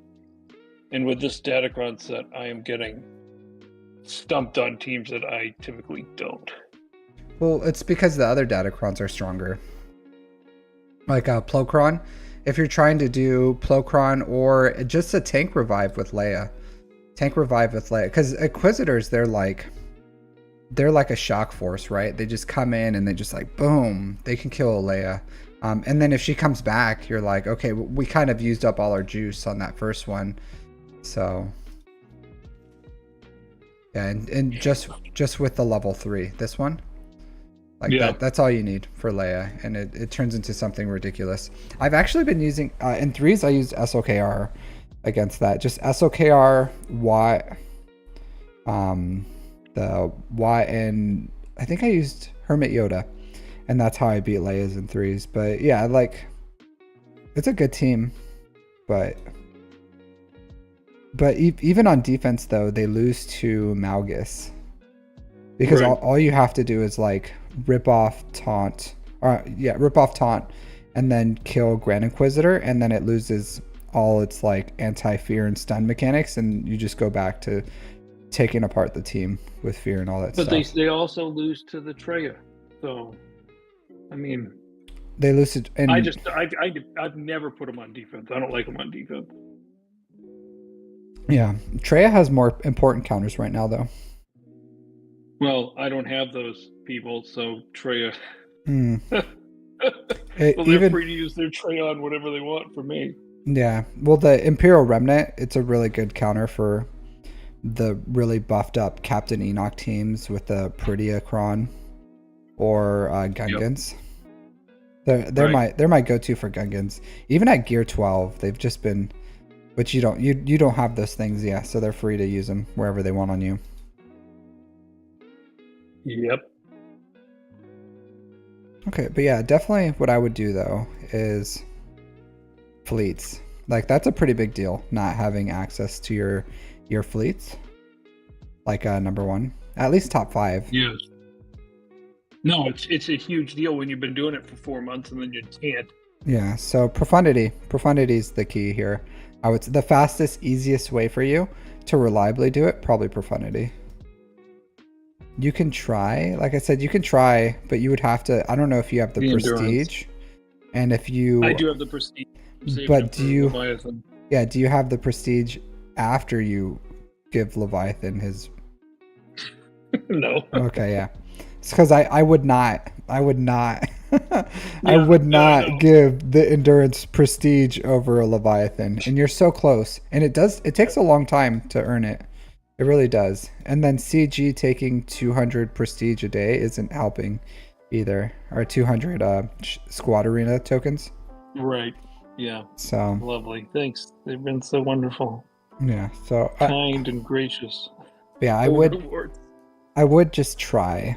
For obviously today, right? There's only one way to do it, and I'm not saying do that, but I'm not gonna do it. I'm not gonna spend them. So I would say with the profundity, try to save crystals to get it to 7 stars, because it's an investment. Like, you'll get those crystals back in the long run if you have that Leviathan counter that's reliable, and it's very reliable. Honestly, I think it's even more reliable than I still do the mirror because if you have the TIE Reaper, that kind of like evens it up. You will need to like invest a little more in your TIE Reaper once you yeah, it's only 3 stars. Yeah. Yeah, well, it doesn't matter. You just need to get this one to 7 or to maxed out. Yeah. And also ideally the defensive formation. But so you'll need it at like 5 stars. but it's very important for the mirror because there's like a counter using like Mark 6 starting. I don't like it. I don't like it at all. Like I would 100% much rather just go with the tie reaper, and what it does is it gives you 2 coin flips. So if you win the first coin flip, cool, you won. You win the second coin flip, cool, you won again. If you lose the second coin flip though, I've also won with because I like, because there's like 2 turns and I come out with my reinforcement, kill the bomber. Hey Frankto, how's it going, dude? So I killed the bomber, and then I was able to still, even though I lost the alt, I was still able to win. So there's 3 paths for winning that mirror, and tie reaper gives you that second path, if that makes sense. Yep. So 100% I would recommend you. I don't remember how to farm this guy, to be completely honest, but just farm him. At least on the shore trooper node. Yeah, just 5 stars is probably fine, because he just dies immediately. He comes in, reinforces. All you need to do is max out Grim Voyage and the reinforcement, and then that's it. Like it doesn't. It can be. You can 7-star it, because there's still worlds. Not even, but I do believe in 7-starring everything, but it's not a priority. 5 stars is though. Yeah, and that's what CG tried to kill my TW banners too, because I could kill so many GL fleets with my fleets, and then yeah, not anymore. Not anymore. Yeah. But yeah, that's what I would do, and then I would start slowly farm. I wouldn't even prioritize. You could slowly farm Leia and GL Ahsoka, if that makes sense. Like just shard farm GL Ahsoka, and then work on Leia as your main farm once you're done with like all the things you're doing right now. And then whenever you have all the shards for GL Ahsoka, just go all in on her. Especially with these like this Imperial Remnant team. Yeah, the assault battles. Yeah. Mm-hmm. Yeah, take them to R7. But I do think overall, like GL Ahsoka, I'm estimating that's going to be the next raid. So sooner or later it would benefit you to start like shard farming her as soon as possible. You don't think it's going to be the Zillow Beast with the Bad Batch? I did not see Calvin Awesome's video, if that's what people are talking about. Yeah, because I did not. I haven't even seen anything about it. Someone mentioned it earlier. It could be possible, but I don't know. I think it makes the most sense that it's GL Ahsoka, because if it's GL Ahsoka, waves are so stale though. It's great to fight a big baddie and not to just do waves and waves of the same thing. What I'm hoping is they have waves of like, let me get their names so I'm not like butchering. Waves of like Night Trooper and Death Trooper Peridia, and at the end you fight Morgan Elsbeth. I think that would be the best. Okay. That would be cool. But there is a big, so then there would be, yeah. Yeah, so you do like waves, because that's like how it is, and I don't want to spoil it, but I'm just gonna drop some GL Ahsoka spoilers, but like you had to understand that these came from somewhere, right? If you got this spoiled, but like just like in the show where you have to like they come in, because it could still one comic book. Yeah, it could still be like you come in, you face normal Imperial Remnant troopers, right? Not the zombies. They come back, they're zombies, so you face the Death Trooper, Peridia, Night Trooper. And then the third phase is you come in and you face Morgan Elsbeth. I think that would be super cool. Okay. Well, that is a defense better than waves of zombies that everybody else has been saying. I'm sick of waves. Frankto, I don't go back to the crate. Yeah, I don't think it's that surprising, Frankto, considering he's like free to play. Even Zareth dropped down to Kyber 2. Here's a shocking thing. I dropped down to Kyber 3. Like I don't know. Where are you at in Kyber? Me? 4? Oh I just man. dropped down to Kyber 4. Man, you're hurting. But it's 3v3s kicked my butt. Yeah, Kyber 2. I was facing like Kyber 1 opponents, and I mean like they were good. They knew what they were doing. They had like walls, datacrons. It's insane. Like I'm facing Kyber 1 level opponents, in Kyber 2, and I just went 0-3 because I was in Kyber 2 and I went 0-3. Now I'm in Kyber 3. But those dudes I faced, all three of them were very, very good. Like they knew what they were doing. They had all the datacrons, all the things. Yeah, part of my problem is I like to play while my kids have activities, Mm-hmm. and sometimes for children stress Yeah. comes out in the game. Yeah. Whatever happens with Nooch when he's struggling, it's like, oh my goodness, what is happening? It's a slipper. Yeah, and then you're just like throwing, you're like, I just need to stop. But anyway, that's what happens too.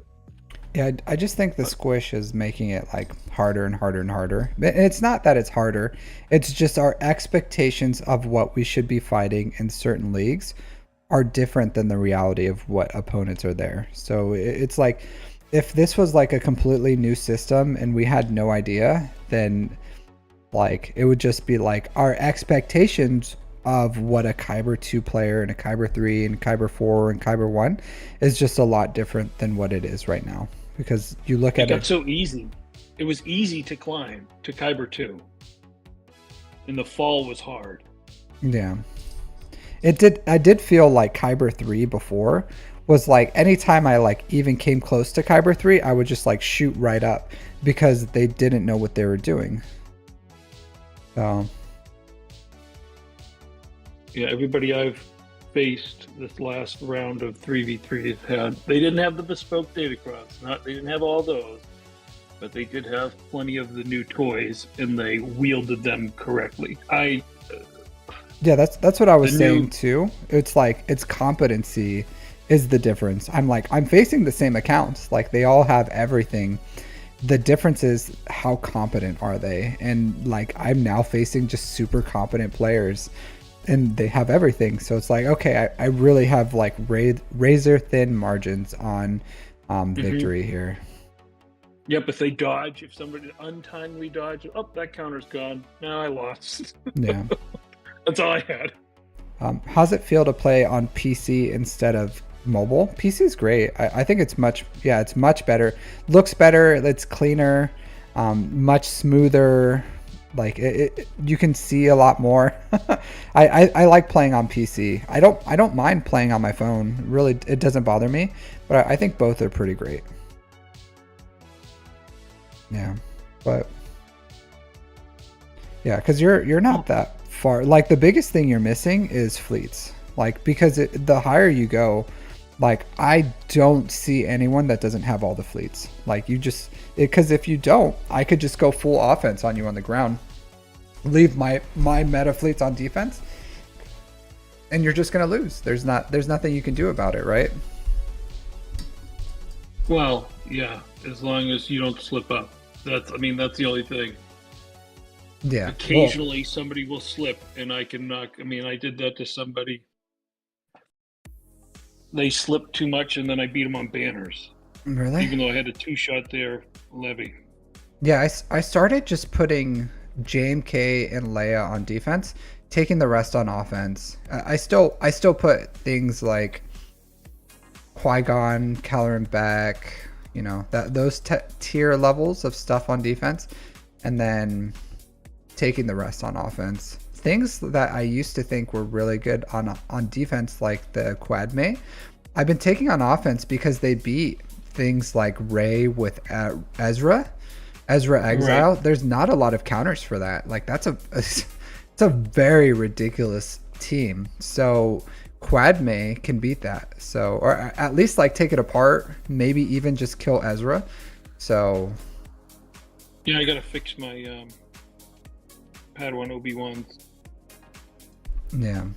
mods before I get into GAC this time, so that's an option. Oh man. It's not horrible. It's not the best. Just not yeah. You're almost there. You just need like a square. I don't think I have. I don't think my mods aren't terrible, but they just need fine tuning just because I'm working on other stuff. Oh, so it's not even that. He's modded wrong. Yeah, so A Master lot of them. Qui-Gon should be faster than Padawan Obi-Wan. You remod for the raid? I do not. Well, I remod for the raid with Galactic Legend mods, but Yeah. those are literally the mods I threw on them, Ooh. and then I know that they're wrong. I know some of them are wrong. You're missing I Am Queen Amidala's Omicron 2, which is like a pretty important Omicron for Grand Arena because it starts messing with their cooldowns. Like that's pretty important. Okay. So I would give her that one. And then speeds, I would. It doesn't matter who goes first for Master Qui-Gon, Queen Amidala. I would have them both faster than Padawan Obi-Wan though, because you want to use like, yeah, personally. Okay. You want to. Yeah. I don't use them on. I literally they stay on defense, but I have been watching enough of the counters that I know I have to remod them. Yeah, and fives, if you put Kiadi Mooney on defense with them, they hold off against Banes too. So if you have them on defense and you want to make them counter Bane, if you put Kiadi Mooney, that's usually his mods. I mean, he's terrible. His gear's terrible. well, you gotta relic him, right? So you take him to relics. But it's not even about him himself. It's about the stats you gain. Yeah, right. Because like if you have them without, like a decent Bane should be able to beat Quadme. But if you have the Kiadi Mundi, then Padawan Obi-Wan has enough juice to like kill him, and also like the speed boost and everything like that. So you can take enough turns, chunk him out, and then like it could just kill Bane straight up. So I hear you. Something to think about, but obviously not a super big priority. So much. Yeah.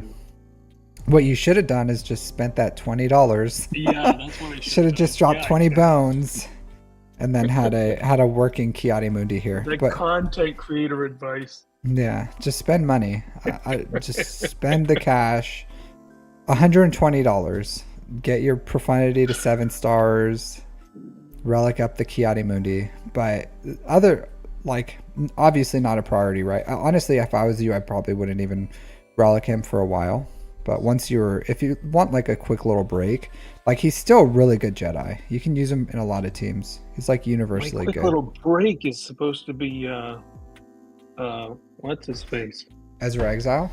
Luthen, Ezra Exile, all those, like I have those all flagged as people I want to do. Maybe once you finish Bo-Katan Mandalore, because you'll have like Keller and Beck, and you want Kiadi Mundi, especially in 3s. You can go like Qui-Gon with Anakin. But I have a layer size hole. Yeah, but your Beck team's good though. Like you want, especially in TW, you want Kiadi Mundi in there for TW. Yeah. So I don't know. Luthen's good though. I'm surprised The Rock wasn't like, everyone's getting Luthen up for the Leia counter. Yeah. Yeah. Soon. Just wait for one Datacron to come in and they'll be like, Luthen is the counter. Hey, I'll do it. He says jump, I say how high. That's fine by me. The good thing about him is he's 1 Zeta. So that's it. Well, did you see your buddy there? What did you do? Your last talk thing between 2 reviews. Yeah. Who is he? Who is that guy? Man, calling me out here. Yeah, Vexitron. Yeah, one of his last. He went up against Rock. Oh, did he? His main. He went up against his main. How'd his main's in an end, like in the Gauntlet Guild. How'd that go? Rock beat him. Oh, really? Yeah. Vexitron's good. Like his account he went up against Zareth too. Like Vexitron's account is very, very, very good account. Yeah, it was pretty. I didn't know anything about it. I guess somebody in Rock's guild, other guild, told him. So then he posted the YouTube link. Yeah, Vexatron is his account is nowhere near us. Like we're like slowly climbing up, right? Like the late game, like he's end game. So we're not even close to that level. It may seem like it to players who are, I don't know, like early game, mid game. They may look at us and be like, "You guys are right there." It's like, no, we're not. Like we are like we're not. Like this is not. We can face bad players that have that caliber, but we can't. The definition of late and end game, I think it's still about the same. So late game is you don't have all the GLs, you don't have all the GL ships, you don't have the legendary characters. I would say end game is if you have like all the past stuff and you're only working on new unaccelerated things, or the like a good one is like Calvin Awesome. Like he's free to play. He doesn't wail on anything, but he's working on only things that are new. So he's working on like and it usually gets it around the second time it comes out. So he's working on Balin's Skull, he's working on GL Ahsoka, because that's the only thing that he can work on because he has everything else. So that's what I would consider end game. Rayrock, I would consider you late game. Not until you have all the things, because that's the difference with like you're just very, very late game. You could just like refuse to farm something and you'll stay late game forever. But end game is the end. Like you have everything and you are that. So mid game, I would say is like 4 million.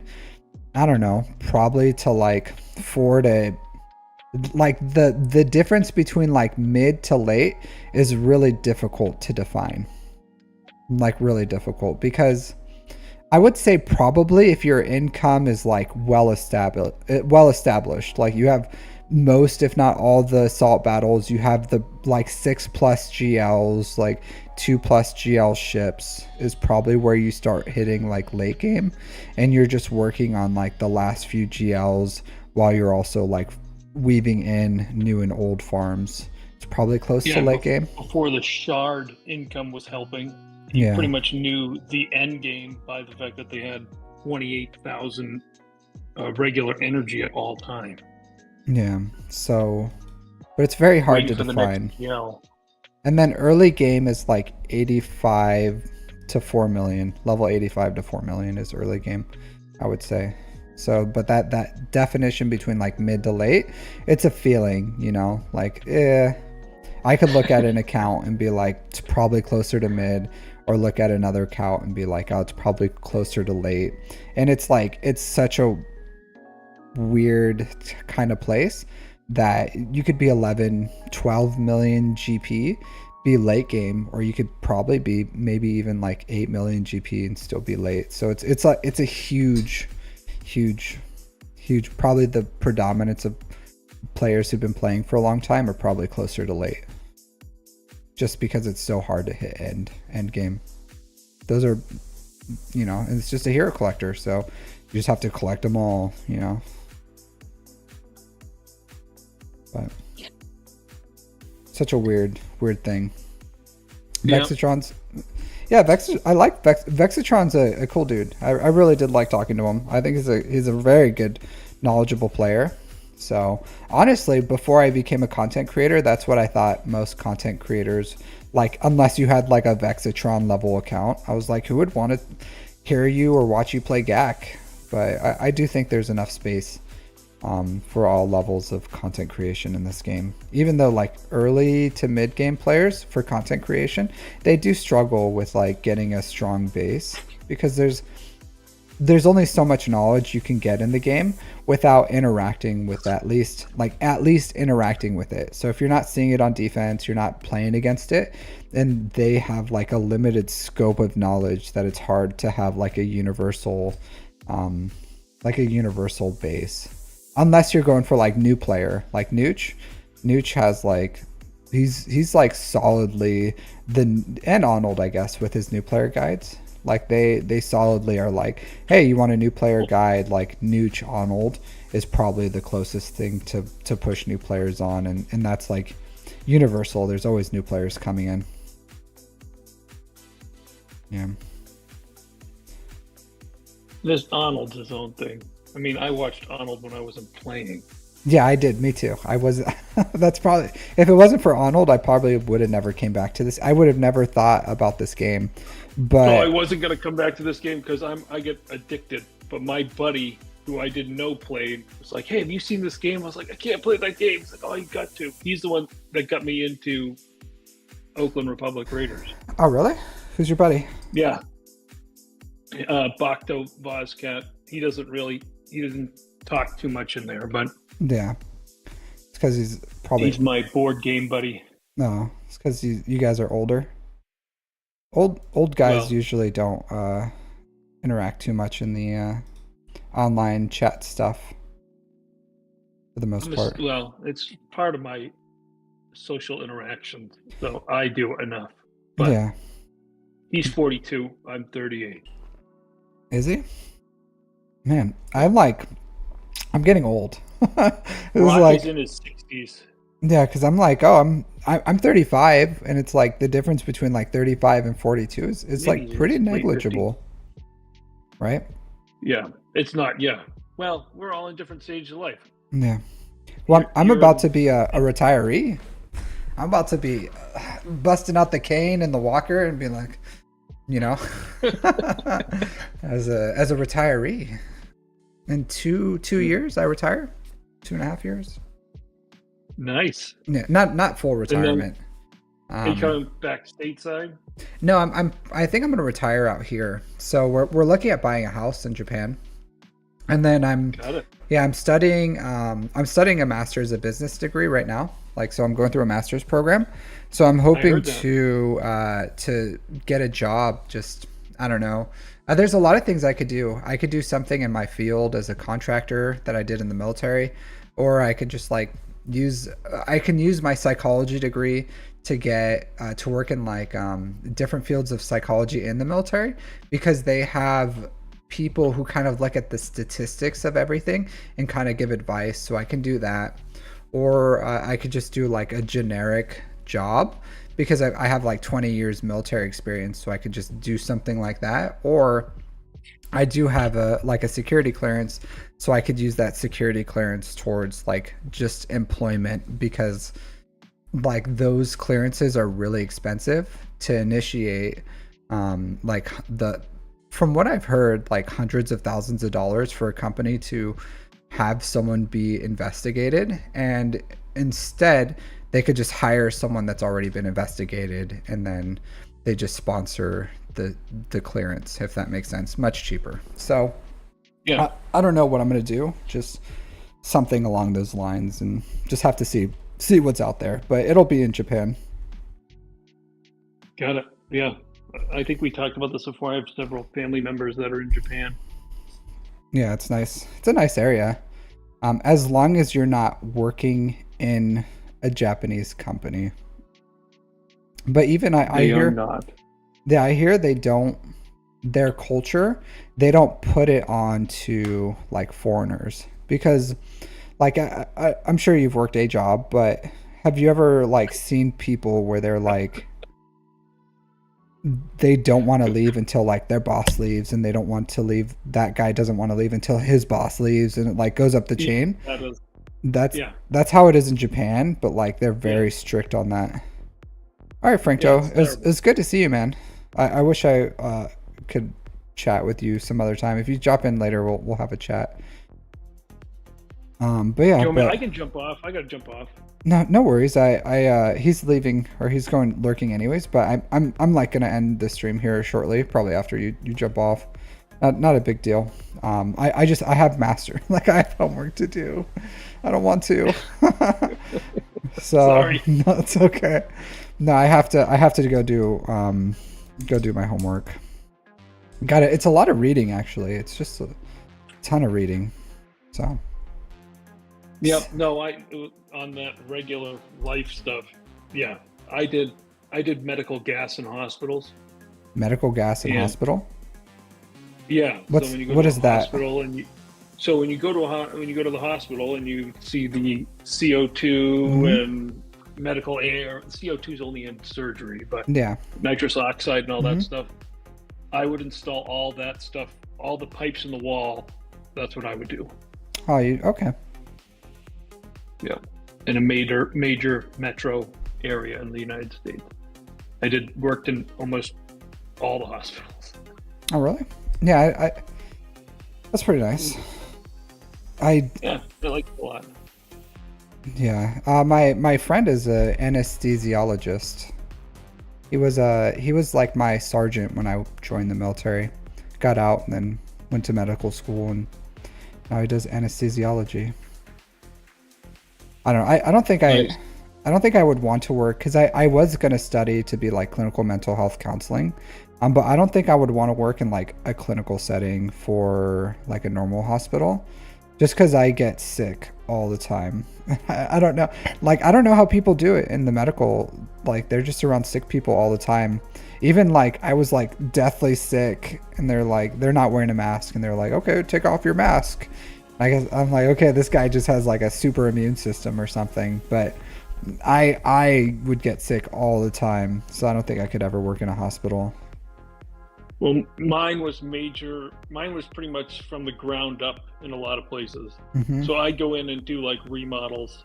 Yeah, But yeah, like when they yeah, close down an area and you're like part of the construction crew of the yep. refurbishments and stuff like that. But it's shocking how much of a hospital just is empty space. Like there's floors in hospitals that are just nothing. Yeah. They build them and leave floors empty, and then I bet they fill them with storage, is where they store all the beds and stuff. Really? I But guess like overflow, right? Just in case. yep, yep. And then when it gets, I mean, one of the major hospitals, they were building a complete new one, so we were changing office space into bed spaces so that they could get more grant money. Oh, okay. It's Yeah, like Grant. they're about to tear this place down, and yet we're doing construction. What? It's ridiculous. That makes sense. Hey, Captain Rex. Congratulations on almost unlocking SOKR. And a rescue panda. It's up to you on if you have the stuff to like Gear Cat and if you have like JMK. But if you're not in a rush, like just wait till next month. I had Cat for like, I don't know, 6 months or something before I invested in her, which a lot of people were like, why are you doing that? But, you know, I don't know. I think without JMK, it's not that big of a deal. All right, but I do think it's time for me to mosey on out and start doing my my college, my All work. right. But yeah, it was good Hey, I'll talking to get you, off. Iceman. That was great talking to you. Yeah, so And I'll invest in my ships. yeah, I think it is an investment. It is. So I know it's hard, but I would like, because once you unlock Leviathan, it's not going to be what you need it to be unless you invest like, what is it, 18 months or 28k shards or whatever it is. So like, but profundity is probably right there, you know, so, and that's the counter. So All right, that'll, pal. all right. So take care. I'll see you around. Yeah, take it easy. All right. Bye-bye. All right, everyone. It was a wonderful stream hanging out with you all, you guys, y'alls. Yeah, but I do, it's almost 1. I gotta do some homework before I can go walk my dog. So this is the sacrifice I had to make to work on my second career. I really am running out of time for my college. So I got to put my you know, like, as fun as this is, it's still a hobby. So I have to invest in my future with education, and that requires these things. So yeah. So I don't have anyone for you guys to raid. I don't see anyone. Do you guys see anyone? I'll raid this guy. He's actually a pretty good dude. I knew him in real life, so I'll go ahead and raid him. So go ahead and say hi for me. Be nice. He's a cool dude. He's playing like some Zelda game. So yeah, I'll see you all next time. Take care.